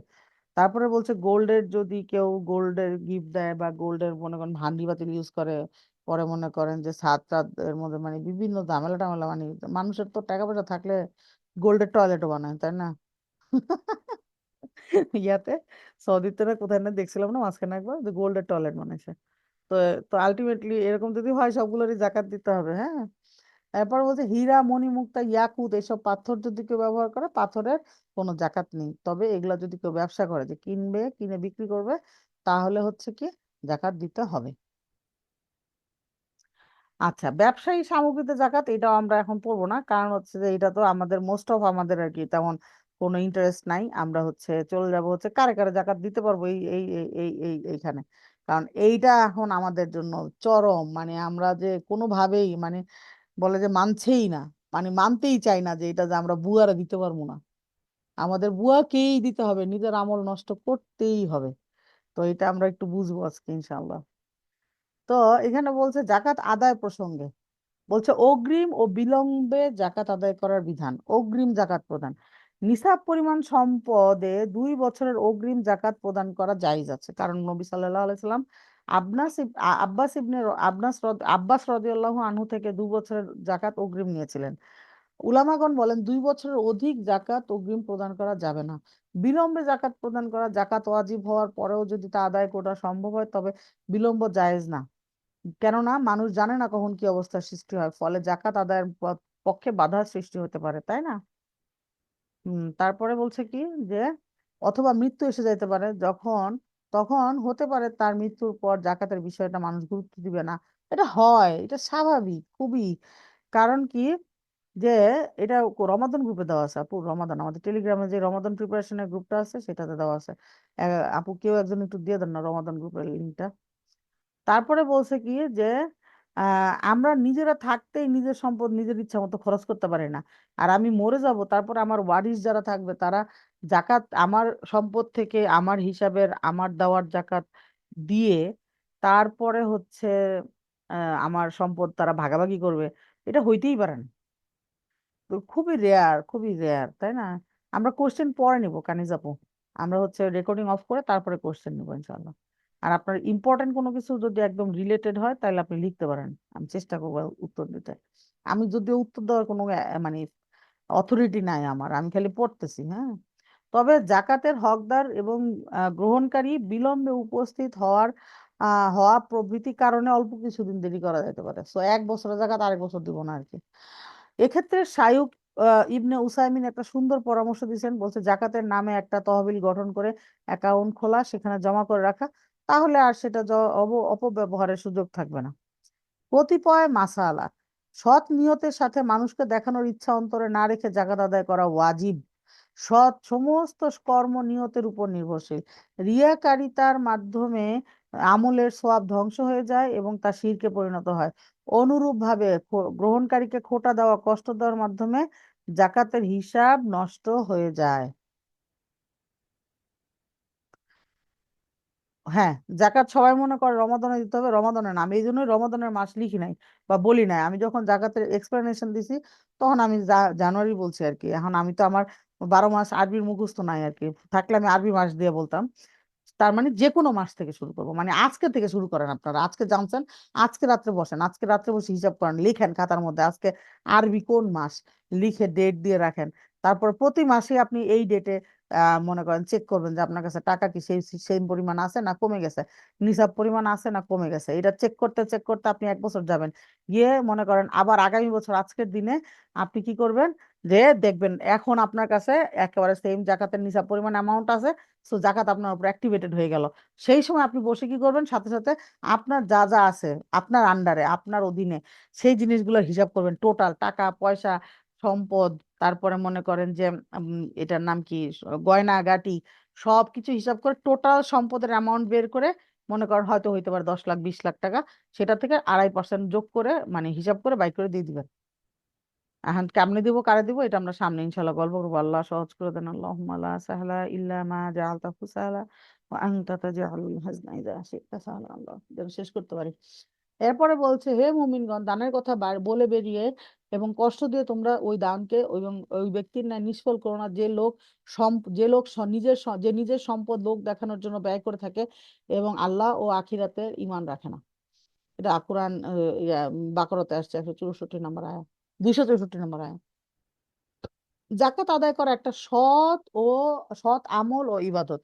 এই জন্য হলো উত্তম কি যে জাকাত দাতা নিজেই সেটা বন্টন করবে, তবে উহা আদায় করার জন্য উকিল নিযুক্ত করা জায়েজ আছে। এখন মনে করেন আমরা মহিলা মানুষ, আমরা যদি এখন রাস্তা রাস্তায় ঘুরি, ঘুরে যে জাকাতের লোকজন খুঁজে বাই করা ট্রাই করি, সেটা কি আমরা পারবো চাইলে? সেটা কি আমাদের জন্য সম্ভব সোজা? না। সেজন্য আমরা চাইলে আমাদের মাহরামদের সাথে কথা বলে তারা আমাদের জন্য করে দিবে। কিন্তু এটা মনে রাখবেন, মাহরামের টাকা দিয়ে আমার জাকাত দিয়ে দিলে হবে না। জাকাত আমার উপর ফরজ, আমার সম্পদের উপর ফরজ। সো আমাকেই দিতে হবে, আমার সম্পদ থেকেই দিতে হবে। তারপরে যেমন মনে করেন কিরকম ব্যাপারটা, ব্যাপারটা হচ্ছে লাইক আপনার আজকে শরীর খারাপ লাগতেছে, আপনার নামাজ কি আপনার পড়তে হবে না আপনার মাহারাম কেউ থাকলে, মনে করেন আপনার মানে হাজবেন্ড বা আপনার ভাই, সে নামাজ পড়ে দিলে আপনার নামাজ হয়ে যাবে? হবে না। তো নামাজ আর জাকাত সমান সমান ফরজ। সো এটা কি আর আমরা মাথায় রাখবো আর কি, এত বুদ্ধি খরচ করার দরকার নেই যে আমি গোল্ড আমার, জাকাত দিবে হচ্ছে আমার জামাই, সে গোল্ড দেওয়ার সময় আমার তোমার আছে, কিন্তু জাকাত দেওয়ার সময় সংসার। এত বুদ্ধি খরচ করবো না আমরা, হ্যাঁ। তারপরে কি বলছে, যদি এরকম হয় যে আপনার আম, জাকাত পরিমাণ মানে নিসাব পরিমাণই আছে, যে মানে 1,30,000 টাকারই গোল্ড আছে, এখান থেকে যদি আপনি নিসাব পরিমাণ মানে মনে করেন 2.5% বের করেন, বের করে যদি আপনি দেন, তাহলে তো নিসাবের চেয়ে কমে গেল। যাক কমে, এই বছরের জন্য তো আপনার জাকাত অ্যাক্টিভেটেড, সেটা আপনি দিয়ে দিবেন, তারপর আগামী বছর থেকে আর যেহেতু নাই আপনি দিবেন না। কিন্তু এখন এটা এটা এটা অনেকেই বুদ্ধি বাই করার চেষ্টা করে যে আমার তো এটা দিলে তো কমে যাবে, তাহলে তো আমার জাকাত ইনঅ্যাক্টিভেটেড হয়ে গেল। নো, ডিঅ্যাক্টিভেটেড হবে না। জাকাত হচ্ছে পিছনের 1 বছরের জন্য অ্যাক্টিভেটেড, আপনার আগামী 1 বছরের জন্য অ্যাক্টিভেটেড না, হ্যাঁ। তারপরে কি বলছে, জাকাত আদায় করা একটা সৎ ইবাদত এবং আমল, এটা উত্তম হলো দাতা, আচ্ছা এটা তো বললাম। সন্তুষ্ট চিত্তে সওয়াবের আশা জাকাত আদান বের করা ওয়াজিব। মনে রাখতে হবে এই জাকাত দুনিয়া ও আখিরাতের গনিমত স্বরূপ, জরিমানা স্বরূপ না। হ্যাঁ, তাহলে এটা হচ্ছে আমরা আমরা তো বিরাট দুঃখ পাই, মনে হয় হায় হায় রে, কতগুলা টাকা নিয়ে যাবে গা মানুষ বসে বসে। না না, আমরা বরং খুশি হব যে আলহামদুলিল্লাহ আমি দিতে পারছি, আমি হচ্ছে যে আল্লাহ সুবহানাহু ওয়া তাআলার একটা ইবাদত মানে পালন করতে পারছি, করতে আল্লাহ সুবহানাহু ওয়া তাআলা আমাকে কবুল করে নিন। ঠিক আছে, খুশি মনে দিতে হবে, কারণ আল্লাহ সুবহানাহু ওয়া তাআলা তাদের প্রশংসা করেছেন যারা প্রফুল্ল চিত্তে জাকাত দেয়, তাদের জন্য তিনি সওয়াবের ঘোষণা দিয়েছেন। পক্ষান্তরে যারা এই জাকাতকে জরিমানা মনে করে তাদের প্রতি নিন্দাবাদ জ্ঞাপন করেছেন, তারা সওয়াব থেকে চির মাহরুম।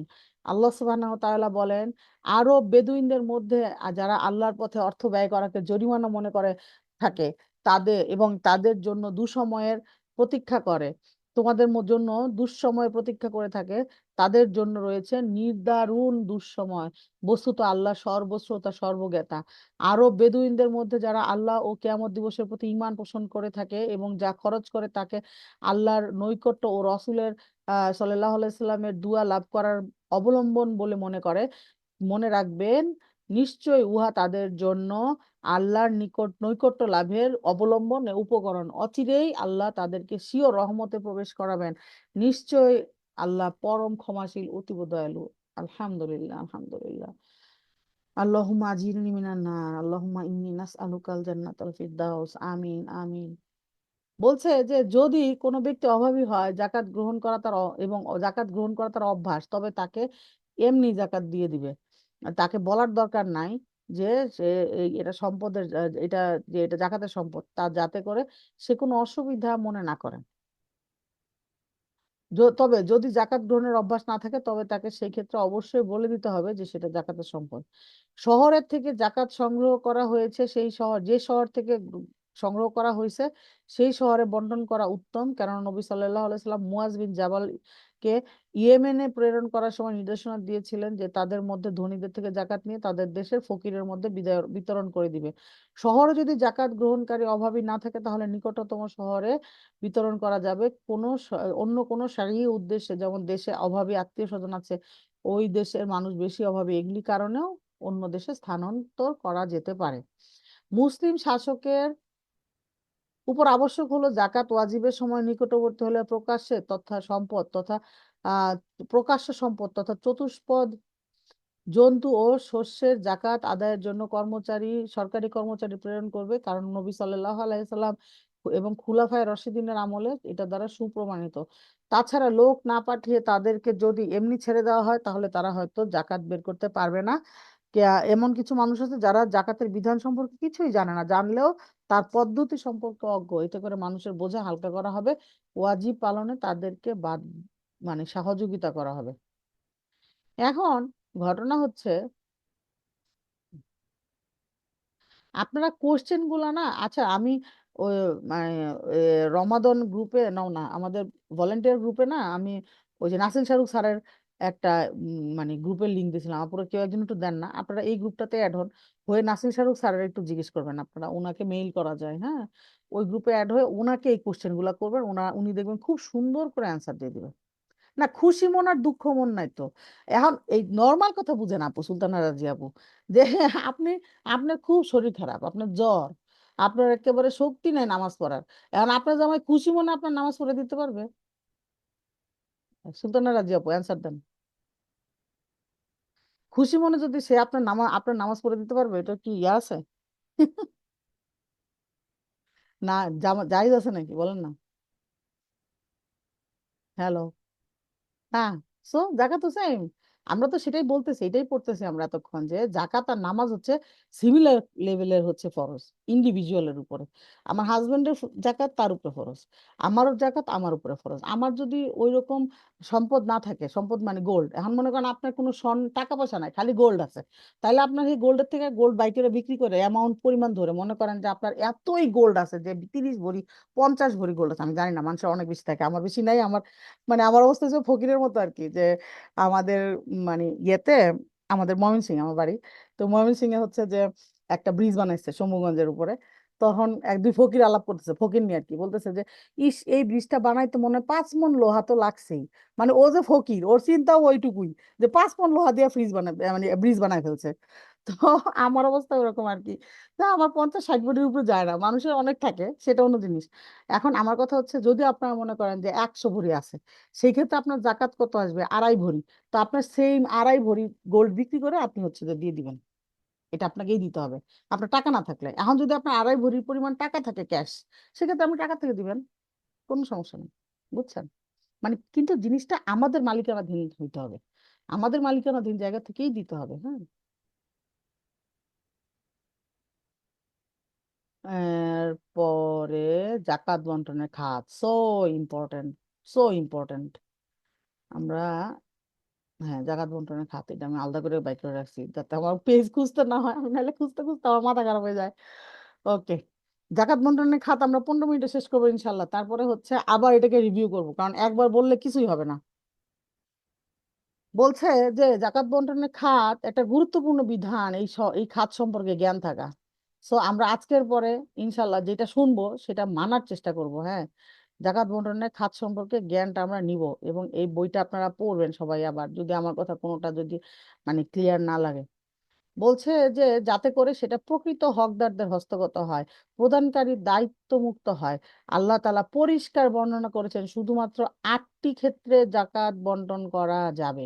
এরশাদ হচ্ছে জাকাতের সম্পদ কেবলমাত্র ফকির, মিসকিন, জাকাত আদায়কারী কর্মচারী, ইসলামের প্রতি আকৃষ্ট করার জন্য কিছু বিধর্মী, দাস মুক্তকরণ, ঋণগ্রস্ত, আল্লাহর পথে বিপদগ্রস্ত পথিকের জন্য। ইহা আল্লাহর পক্ষ থেকে নির্ধারিত ফরজ, খুবই ইম্পর্টেন্ট, এটার দাঁড়ান, এটা লাল লাল কালি দিয়ে করি, এটা খুবই ইম্পর্টেন্ট, এটা সবচেয়ে অবহেলিত আমাদের মধ্যে। ইহা আল্লাহর পক্ষ থেকে নির্ধারিত ফরজ, বস্তুত আল্লাহ সর্বজ্ঞ এবং মহাপ্রজ্ঞাশীল, এটাও ইম্পর্টেন্ট। আমরা মনে করি আল্লাহ বুঝেন, আল্লাহরে ভুজুং বাজুং বুঝাই দিব, এত সহজ না। আমাদের অন্তরের খবর আল্লাহ সুবহানাহু ওয়া তাআলা, প্রত্যেকটা গহীন থেকে গহীনে আমরা যে প্ল্যানিং গুলা করি সেগুলো সব আল্লাহ সুবহানাহু ওয়া তাআলা জানেন, ঠিক আছে? তো আমরা আল্লাহর পক্ষ থেকে নির্ধারিত ফরজ, আল্লাহর দেখানো পথে চলবে, হ্যাঁ। আর জাকাতের প্রাপকদের প্রকারভেদ, 8 প্রকার। কি কি? প্রথম, অভাবী মুসলিম। 2 নাম্বার হচ্ছে যাদেরকে প্রদান করলে ইসলামকে সাহায্য এবং শক্তিশালী হয়। তাহলে এখন এই 8 প্রকারের মধ্যে বলছে, এখন টোটালটার বিস্তারিত বর্ণনা দিচ্ছে। ফকির, ফকির বলা হয় যাদের সংসার চালানোর জন্য প্রয়োজনীয় উপার্জন করতে পারে না, তারা মিসকিনদের চেয়েও অভাবী। এই জন্যই আল্লাহ তাআলা এদের আলোচনা আগে করেছেন। তারপরে মিসকিন কারা? মিসকিন হচ্ছে আপগ্রেডেড ফকির, মানে কি, ফকিরদের চেয়ে এদের অবস্থা একটু ভালো। এরা হচ্ছে যে সংসার চালানোর জন্য যেটা আয় করে সেটা যথেষ্ট, তার অধিকাংশ বা তার অর্ধেক পেয়ে থাকে। মানে যতটুকু পাইলে, মনে করেন কেউ যদি 10,000 টাকা ইনকাম করলে তার সংসার চলে, তাহলে সে 5,000 টাকা অথবা মানে 7-8 হাজার টাকা পায়, কিন্তু পুরাটা না আর কি। এবং সংসার চালায় নিসাব পরিমাণ সম্পদও তার জমা থাকে না। মানে পুরা সংসার চালায় সারা বছরে তার কাছে হচ্ছে 1,30,000 32,000 টাকা থাকবে না। লাইট দাও। ফকির ও মিসকিনের মধ্যে পার্থক্য থাকলেও তারা জাকাতের হুকুমের ক্ষেত্রে কি সমান। মোট কথা, যার কাছে প্রয়োজনের অতিরিক্ত নিসাব অর্থ নেই তাকে জাকাত দেওয়া যাবে, সে নিতেও পারবে। প্রয়োজনীয় মালামালের মধ্যে তার ঘর বা থালা বাসন, পোশাক পরিচ্ছদ, আসবাবপত্র প্রভৃতি সামিল রয়েছে। 7.5 তোলা স্বর্ণ কিংবা 52 তোলা রূপা বা তার মূল্য যার কাছে রয়েছে সে ঋণগ্রস্ত এবং সে ঋণগ্রস্ত নয়, সেই নিসাবের মালিক। তাকে জাকাত দেওয়া এবং তার পক্ষে জাকাত নেওয়া জায়েজ নয়। ঠিক আছে। এখন এখানে আবার কেউ, ওই যে কোশ্চেন বলছি না, যে কোশ্চেন ঢুকায়েন না যে আমার তো টাকা আছে 5 লাখ কিন্তু আমার লোন আছে হচ্ছে গিয়া 10 লাখ। তো এইগুলা কোশ্চেন আমার জিজ্ঞেস করে লাভ নাই, আমি পিঁপড়া। আমি আপনারা যা পড়তেছেন আমিও তাই পড়তেছি। আমার এর বেশি বুদ্ধি নাই। আপনারা ওই যে নাসিম শাহরুখ স্যার, উনারে কোশ্চেন করবেন, উনি অ্যান্সার দিবেন ইনশাল্লাহ। এরপর আমাদের গ্রুপেও, আমাদের ওইখানে ওই যে হাফিজ স্যার আছে, হাফিজ স্যার এগুলা কোশ্চেন করবেন, ওনারা পড়ালেখা করছে। আমার এগুলা কোশ্চেন করে লাভ আছে? আমি তো পিঁপড়া, বললাম না যে আমিও পড়তেছি আপনাদের সাথে, আমিও জানতেছি। তবে আমি কন্ট্রোল করি, আমার এইসব কোশ্চেন টোশ্চেন মাথার মধ্যে আসে না। আমার খালি মনে হয়েছে আমি না না, আমাকে আল্লাহ বলছে আমি দিব। এখন আমি ঋণগ্রস্ত নাকি সেগুলো আল্লাহ হিসাব করবে, আল্লাহ জানে, আল্লাহ মাফ করবে। ঋণ তো নেওয়াই নিষেধ, বললো ব্যাংক থেকে যেটুকু নেওয়া আছে সেগুলো যেন আল্লাহ সুবহানাহু ওয়া তাআলা তাড়াতাড়ি আমাদেরকে মুক্ত করে দেন, আমি। তারপরে বলছে কি, যে 52 তোলা রূপার সমতুল্য, বলছে অনুরূপ যার কাছে কিছু রূপা, কিছু নগদ অর্থ কিংবা কিছু স্বর্ণ আছে, সব মিলিয়ে যদি 52.5 তোলার সমমূল্য হয়, তাও সে নিসাবের মালিক।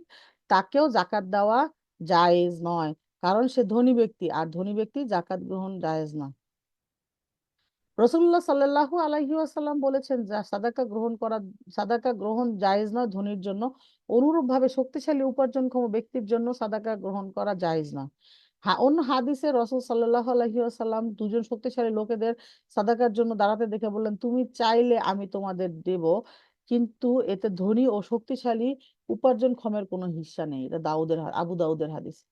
ধনী ও গরিবের মধ্যে পার্থক্য, ধনী বলা হয় এমন লোককে যার কাছে এমন সম্পদ আছে যা দ্বারা নিজেরও তার ভরণ পোষণের দায়িত্ব যাদের উপর, মানে তার উপর যাদের ভরণ পোষণের দায়িত্ব, তাদের সবার খরচ দিয়ে 1 বছরের জন্য জীবিকা পরিচালনা করা যথেষ্ট হবে, এবং সেই সম্পদ তার নিকট সঞ্চিত থাকুক কিংবা ব্যবসায় নিয়োগ করা থাকুক বা শিল্প কারখানায় থাকুক।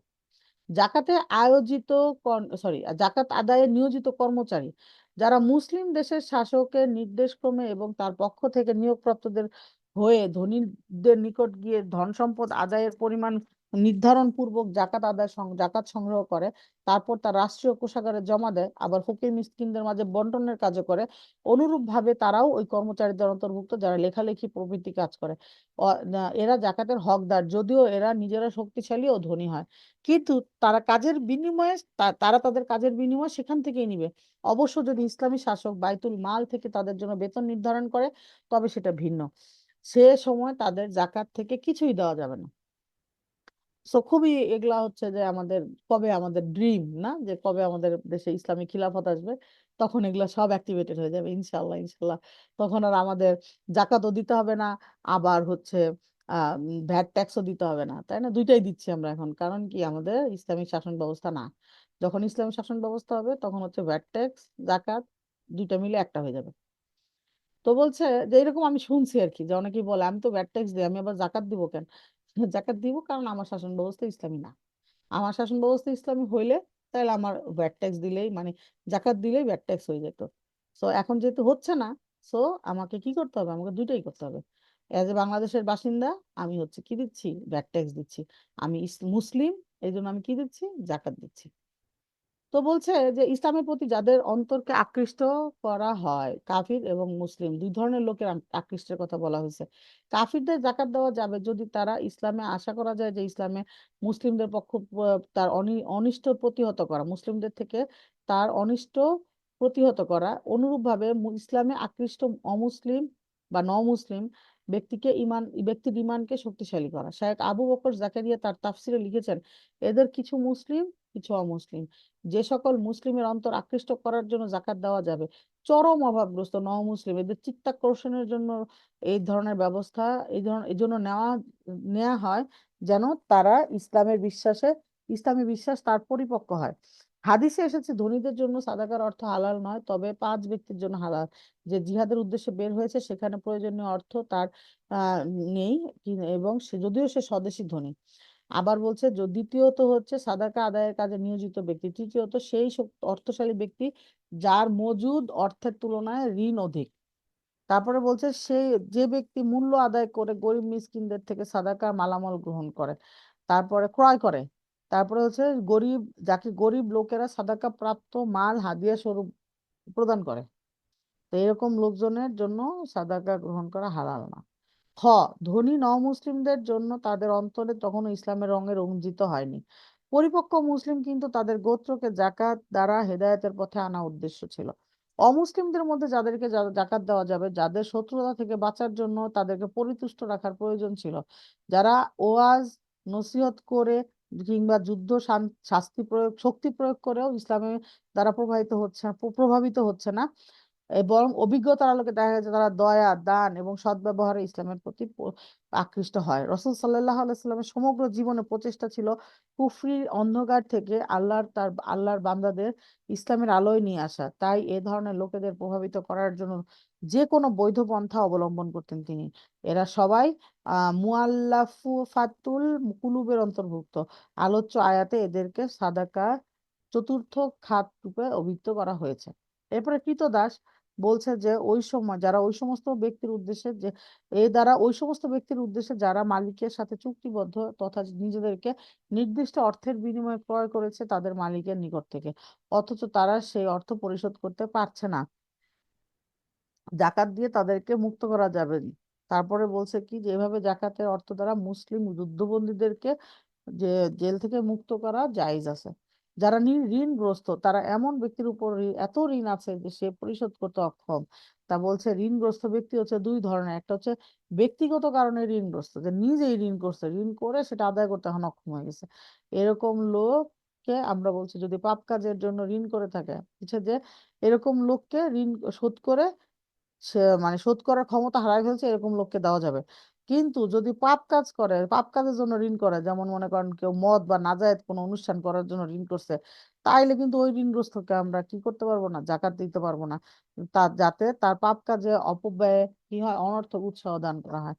যেমন মনে করেন অনেক সময় বলে না যে মেয়ে বিয়ে দেওয়ার সময় জাকাতের টাকা দেওয়া যাবে, কিন্তু এখন সেই বিয়াতে যদি হলুদ করে, প্রোগ্রাম করে, নাচে সবাই মিল্লা, তাইলে কি এটা কি জায়েজ নাকি নাকি না জায়েজ, সেখানে দেওয়া যাবে না। হ্যাঁ, এটা আমরা আগে জিজ্ঞেস করে নেবো, আমার টাকা আমি দিচ্ছি, আমাকে এনশিওর করতে হবে যে আমার টাকা সঠিক জায়গায় যাচ্ছে কিনা। তো আমি বলে দিব যে দেখো বাবা, তোমরা যদি নাচানাচি করো, যদি ছেলে মেয়ে একসাথে নাচানাচি করো বা পরিপন্থী কোনো কাজ করো, আমি কিন্তু এই টাকা দিব না। তারপরে বলছে যে অপরের জন্য ঋণগ্রস্ত বিবাদমান দুই ব্যক্তির মধ্যে কবলা করা মানে মোকাবেলা বা কি দু কবিলার মাঝে, মানে দুই ধরনের কবিলা মানে হচ্ছে গোত্র আর কি, দুই গোত্রের মাঝে আপোষ মীমাংসার জন্য একজন যদি পয়সা খরচ করতে, এমন পয়সা খরচ করলো করে একার সে নিজে ঋণগ্রস্ত হয়ে গেছে, তাইলে বলছে কি যে এবং তাদের অবসান হয় যদি, সেক্ষেত্রে ভালো কাজ করতে গিয়ে সে ঋণগ্রস্ত হয়েছে, তখন তাকে কি করছে, সে জায়েজ, তাকে দেওয়া যাবে টাকা। আচ্ছা, তারপরে হচ্ছে আমরা তো ডিটেলস যাচ্ছি না, আপনারা যাদের বেশি ডিটেলস দরকার একটু পড়ে নেবেন। পিডিএফটা দেওয়া আছে বোন, পিডিএফটা দেওয়া আছে, কাইন্ডলি আপনারা কেউ পিডিএফ নিয়ে কান্নাকাটি করেন না। আপনারা একটু গ্রুপে ঢুকেন, ঢুকে তারপরে হচ্ছে যে দেখেন পিডিএফটা দেওয়া আছে। আমি বলছি যে আমার ক্লাসের সব পিডিএফ আমি আগে গ্রুপে দিই, তারপরে আপনাদের সাথে ডিসকাস করি, কারণ আমি জানি যে আপনারা সবাই পিডিএফ এর জন্য মাথা খারাপ করে ফেলবেন ক্লাসের মধ্যে, আলটিমেটলি তাই করেন। ফি সাবিলিল্লাহ, আল্লাহর পথের লোক, অর্থাৎ ওই সমস্ত ধর্ম যোদ্ধা, মুজাহিদ যারা স্বেচ্ছাসেবক সময়ে হয়ে ফ্রি জিহাদ করে, অর্থাৎ তাদের সরকারিভাবে কোনো বেতন ভাতা নাই, তাদেরকে অস্ত্র জিহাদের উপকরণ ক্রয় করার ক্ষমতাও নাই, এই ধরনের কাজে নির্ভেজাল দিনই খেদমত, বুঝেন এগুলো বুঝে করতে হবে। বাংলাদেশে এখন যা আছে যে যে মানে কি বলে এটাকে, জিহাদের নামে যে অপজিহাদ আছে সেটার কথা না, মানে সেইটা আমরা বুঝতে হবে, সেটা বুঝে তারপরে ফিকাহবিদ যারা ইসলামী ইলমে অর্জনের জন্য অন্তর্ভুক্ত করেছেন, সেখানেও এটাও একটা ইবাদতের পর্যায়ে পৌঁছাইছে। তাইলে ইলম অর্জনের জন্য অর্জনও এক প্রকার জিহাদ। এই জন্য কি করতে হবে আমাদেরকে? অবশ্যই অবশ্যই মানে বুঝে আল্লাহর পথের ওইসব লোকেদের দিতে হবে। মুসাফির 8 নাম্বার, সে হচ্ছে যে মুসাফির, সে নিজের দেশে বড়লোক থাকলেও সে যদি এসে কোনো দেশে এসে যদি গরিব হয়ে যায়, তাহলে তাকে দেওয়া যাবে। জাকাত প্রদানের শর্ত, এসব ক্ষেত্রে কোনো হকদারকে মালের উপর মালিকানা সত্ত্ব বা অধিকার দিয়ে দিতে হবে, বুঝছেন? মাল জাকাত দেওয়ার পরে বলা যাবে না যে আমি তোমার টাকা দিলাম, তুমি এই টাকাটা এমনি খরচ করবা। মালিকানার অধিকার ছাড়া যদি কোনো মাল তাদের উপকারের কল্পে ব্যয় হয়, তবুও তা ব্যয় করা হয়, তবুও জাকাত আদায় হবে না। আপনি যদি মালিকানা না দিয়ে দেন যে তোমার আমি দিলাম, তোমার যা ইচ্ছা তাই করে, এখন সে যদি বলে যে আমার একটু সাজেশন দেন কি করব, সেটা অন্য জিনিস। কিন্তু আপনি বলে দিতে পারবেন না যে আমি তোমার টাকা দিব এই শর্তে, যদি তুমি ভ্যান কিনো, যদি তুমি রিক্সা কিনো, যদি তুমি গরু কিনো, তাইলে। এরকম না। কিন্তু হারাম কাজে সে যাবে না, এটা তারা বলে দিব আমি, সেটা অন্য জিনিস। কিন্তু আমি তাকে মানে অধিকার দিয়ে দিতে হবে যে হ্যাঁ তোমার ইচ্ছা মতো তুমি খরচ করো, হারাম কাজ ছাড়া হালাল কাজ। যেমন অনেকে জাকাতের অর্থ দিয়ে যেমন অনেকে জাকাতের অর্থ দিয়ে কাপড় কিনে দেওয়া, ঘরবাড়ি বানায় দেওয়া, রিক্সা ভ্যান দেওয়া, এগুলা দেয়। এগুলা দিলে জাকাত আদায় হবে না। দেখেন আপনারা খুব মানে স্পেসিফিক আমাদেরকে বলা হয়েছে ফিতরা দিব হচ্ছে মাল দিয়া, জাকাত দিব হচ্ছে টাকা দিয়া। শয়তান কি করছে? আমাদেরকে ঘুরাই দিছে। ঘুরাই কি করছে? আমরা ফিতরা দিই হচ্ছে গিয়া মাল দিয়া, জাকাত দিই হচ্ছে গিয়া, সরি, ফিতরা দিই হচ্ছে টাকা দিয়া, আর মাল দিই জাকাত দিই হচ্ছে মাল দিয়া। পুরো উল্টাই দিছে যাতে আমাদের এগুলা কিছু কবুল না হয়। আল্লাহু আকবার, আল্লাহ আমাদের সবাইকে হেফাজত করুন, আমি। তবে যাকে জাকাত দেওয়া হচ্ছে সে যদি অনুমতি দেয় যে এটা করে দেন কিংবা ওটা করে দেন, ওইটাই আমি বললাম যে তার সঙ্গে মিউচুয়াল আন্ডারস্ট্যান্ডিং এর মাধ্যমে সে যদি রিকোয়েস্ট করে যে আচ্ছা আমি কিভাবে করব, আমি তো চিনি না, দোকান কিনতে পারবো, দোকান চিনি না, আপনি আমাকে একটা, তাহলে এই টাকা যেহেতু আপনি দিচ্ছেন, এই টাকা দিয়ে আমি একটা রিক্সাই কিনতাম, আপনি আমাকে দেখে শুনে ভালো দেখে একটা রিক্সা কিনে দেন, তাহলে সেটা করে দিতে পারবো। কিন্তু আমার ইচ্ছে হয়েছে সেবাটা রিক্সার দরকার নাই, ও চালাইতে পারবে না, কিন্তু আমি ওরা ভ্যানই কিনে দিব, তাইলে হবে না। তো বলছে যে উল্লেখিত 8 খাত সমূহ, ইয়া আল্লাহ কার ক্যামেরা অনেক, 8 খাত সমূহ ব্যতীত অন্য যে খাতে, অন্য কোনো খাতে জাকাত বন্টনের বিধান। কুরআনে উল্লেখিত 8 জন ব্যতীত অন্য কোনো জায়গায় জাকাত বন্টন করা জায়েজ নাই, যদিও তা কল্যাণমুখী কাজে হয়। সো মসজিদ, মাদ্রাসা নির্মাণ, দুস্থদের আশ্রয়স্থল, এগুলোর মধ্যে জাকাত দেওয়া যাবে না। তারপরে বলছে কি যে যে তবে সাধারণ দান সাদাকা করতে পারি, আমরা যেখানে ইচ্ছে সেখানে দিতে পারবো। তো কতিপয় মাসালা কি বলছে, যাকে জাকাত দিবেন তার প্রয়োজন মাফিক জাকাত দেওয়া উচিত। যেমন লোকের বেতন, একজন লোকের বেতন 5,000 টাকা, কিন্তু তার মাসের পরিবারের খরচ আছে 6,000 টাকা, তাহলে তার পরিবার প্রয়োজনের জন্য তাকে জাকাত দেওয়া যাবে, কারণ তার উপার্জন যথেষ্ট না। উলামাগণ বলেছেন কোন যুবক যদি নিজেকে পবিত্র রাখার জন্য বিয়ে করতে চায়, তার টাকা পয়সা না থাকে, তাহলে টাকা দেওয়া যাবে জাকাত থেকে। যদি কোনো অনুরূপ ভাবে অর্থ প্রদান ছাড়া কোনো নারীর যদি বিবাহ না হয়, সেই ক্ষেত্রে অভিভাবককে টাকা দেওয়া যাবে। হ্যাঁ, তার অভিভাবককে গরিব মিসকিন হিসেবে জাকাত থেকে সহযোগিতা করা যাবে। অনুরূপভাবে মৃত ব্যক্তির ঋণ জাকাতের মাধ্যমে পরিশোধ করা জায়েজ। এরপরে বলছে শাইখুল ইসলাম ইবনু তাইমিয়া রহমতুল্লাহি আলাইহি বলেন, জাকাত শুধু তাদেরকেই দেওয়া উচিত যে ব্যক্তি তা দ্বারা আল্লাহর আনুগত্যের কাজে সহযোগিতা করবে, কেননা আল্লাহ উহা করে নির্ধারণ করেছেন, এবং একমাত্র তার আনুগত্যের ক্ষেত্রে সহযোগিতা কল্পে চাই তারা কিংবা তাদেরকে অভাবী মুসলিম হোক কিংবা তাদেরকে জাকাত থেকে কিছু তাদেরকে সাহায্যকারী হোক। অতএব অভাবীদের মধ্যে যারা সালাত আদায় করে না, তাদেরকে জাকাত থেকে কিছুই দেওয়া যাবে না। সুতরাং তারা যতক্ষণ পর্যন্ত তওবা করে সালাত আদায় না করবে, দেখেন এতক্ষণ মনে হয়েছে না যে জাকাত দেওয়ার লোকের অভাব নাই, এখন দেখেন কত অভাব। কয়জন সালা পড়ে? গরিবরা তো একেবারে মনে করে তারা চালায় বেহেস্তে চলে যাবে, তাদের নামাজ কালামের কিচ্ছু দরকার নেই। তাইলে আমাদেরকে নামাজ, তারা যেন নামাজ পড়ে, এই ব্যাপারে আমরা এরকম করতে পারি যে আমরা হচ্ছে মনে করেন যে টার্গেট টার্গেটেড কিছু লোক রাখতে হবে, তাদেরকে বলবো যে বাবা তোমাদের জাকাত দিব, কিন্তু তোমরা কি করতে হবে, যে তোমরা নামাজ পড়তে হবে, নামাজ খুব ইম্পর্টেন্ট। ওই সমস্ত অভাবী আত্মীয়দের, নিকট আত্মীয়দের জাকাত দেওয়া মুস্তাহাব এবং সুন্নাত, কারণ এবং অধিক সওয়াবের কাজ। যাদের জাকাত খরচ বহন করা তার উপর ওয়াজিব নয়, যেমন ভাই, বোন, চাচা, ফুপু, মামা, খালা, এরা, এদেরকে তো মনে করেন যে কেউ মানে এদের এদের পালক ভর পোষণের ক্ষমতা, ইয়া তো হিসাব তো আমাদের না। নবী সাল্লাল্লাহু আলাইহি সাল্লাম বলেছেন, নিকট আত্মীয়দের প্রতি তোমরা তো দান করো, মানে সাদাকা করো, সুসম্পর্ক বজায় রাখো। হাসিম পরিবারের জন্য জাকাত নেওয়া বৈধ না, মানে নবী সাল্লাল্লাহু আলাইহি সাল্লামের যে বংশধর তাদের জন্য। ফকির মহিলাদের জাকাত দেওয়া যাবে না, যদি সে ধনী স্বামীর আন্ডারে থাকে, সে তার খরচ চালাচ্ছে। অনুরূপ এমন কোনো ফকিরকেও জাকাত দেওয়া যাবে না যার ধনী আত্মীয় রয়েছে এবং সে তার ভরণ পোষণ চালাচ্ছে। এমন কোন নিকট আত্মীয়কে জাকাত দেওয়া জায়েজ নয় যার খরচ খরচ চালানো তার উপর ওয়াজিব, যেমন নিজ স্বামী, সন্তান সন্ততি, পিতামাতা প্রভৃতি, কারণ এতে করে নিজের মালকে বাঁচিয়ে আর নিজেদের মধ্যে আদান প্রদান হয়ে গেল আর কি। তো পিতামাতা এবং দাদা দাদি, নানা নানি এদেরকে জাকাত দেওয়া যাবে না। কিন্তু তারা যদি ঋণগ্রস্ত হয় তবে ঋণ মুক্ত করার জন্য জাকাত দেওয়া যাবে।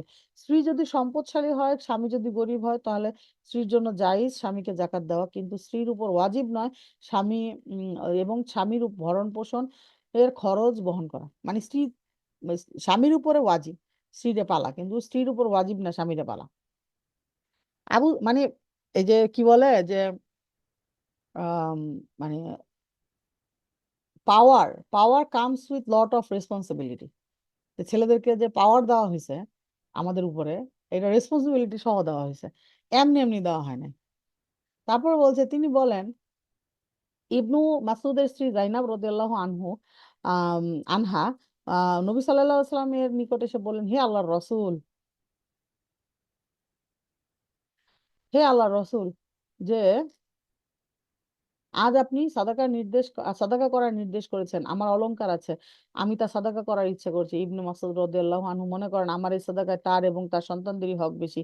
তখন আল্লাহ রাসূল সাল্লাল্লাহু আলাইহি সাল্লাম বলেন, ইবনে মাসউদ ঠিক বলেছেন, তোমার স্বামী ও সন্তানরাই এই সাদাকার অধিক হকদার।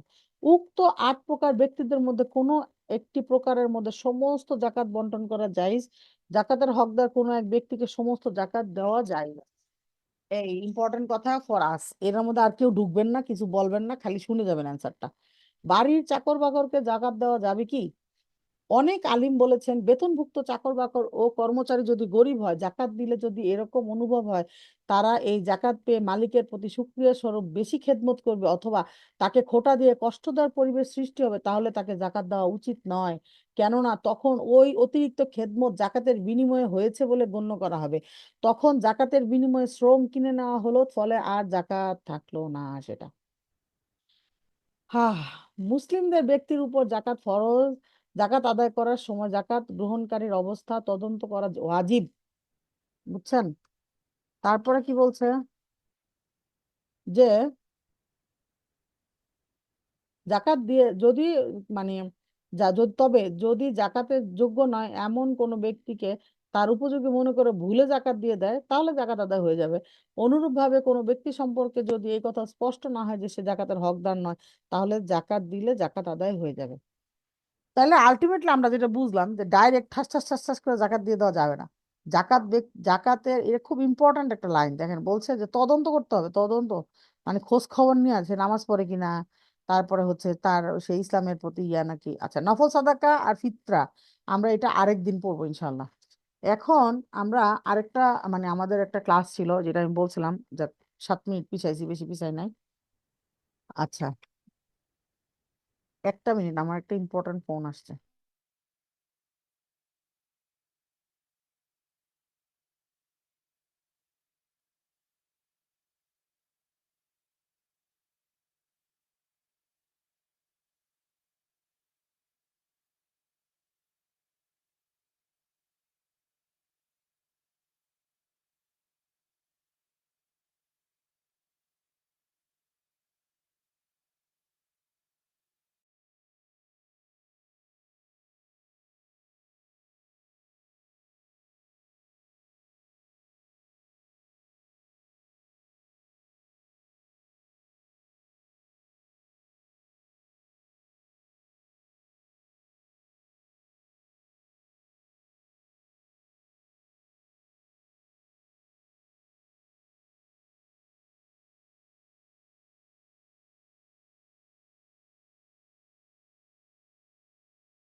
আল্লাহ, কখন থেকে মিউট? আমি কখন মিউট হয়ে গেছি?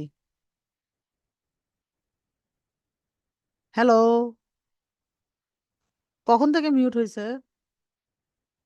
আপনারা কতটুকু শুনছেন?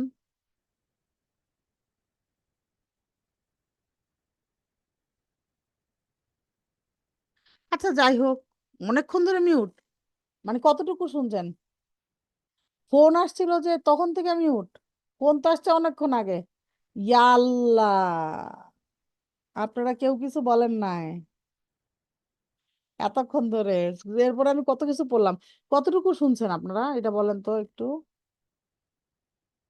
কতটুকু শুনছেন? অগ্রাধিকার শুনছেন? অগ্রাধিকার, যে আপনারা মানে কাকে দিয়ে দেওয়া যাবে, কাকে দেওয়া যাবে না, এটা শুনছেন?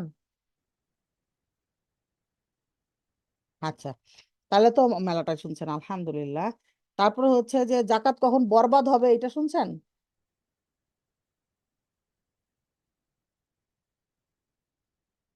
আচ্ছা, তাহলে আমরা ইনশাল্লাহ আমরা তাহলে লাস্টের একটু বাদ আছে, সেটা আমরা একটু নিব।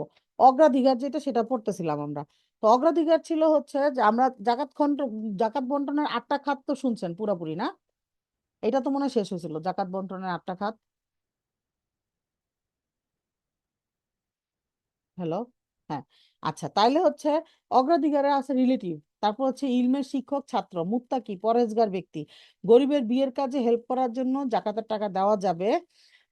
আর হচ্ছে হারাম প্রোগ্রাম যেমন যৌতুক টৌতুক এগুলো দেওয়ার জন্য জাকাত দেওয়া যাবে না। তারপরে যাদের জন্য জাকাত খাওয়া বৈধ না, সেটা হচ্ছে কি বেনামাজি ব্যক্তি, কাফের, মুশরিক, নাস্তিক এরা। বলছে আগ্রহী করার জন্য এদেরকে জাকাত দেওয়া যাবে। নবী সাল্লাল্লাহু আলাইহি সাল্লামের ফ্যামিলিতে জাকাত দেওয়া যাবে না। যার ভরণ পোষণ আমার উপর, তাকে জাকাত দেওয়া যাবে না। যেমন বলছে সন্তান সাবালক হওয়া পর্যন্ত, মানে ইনকাম করা পর্যন্ত ছেলে। তারপরে বলছে কি যে বিয়ে হওয়া পর্যন্ত মেয়ে, স্ত্রী, পিতামাতা, দাদা দাদি, এদেরকে জাকাত দেওয়া যাবে না।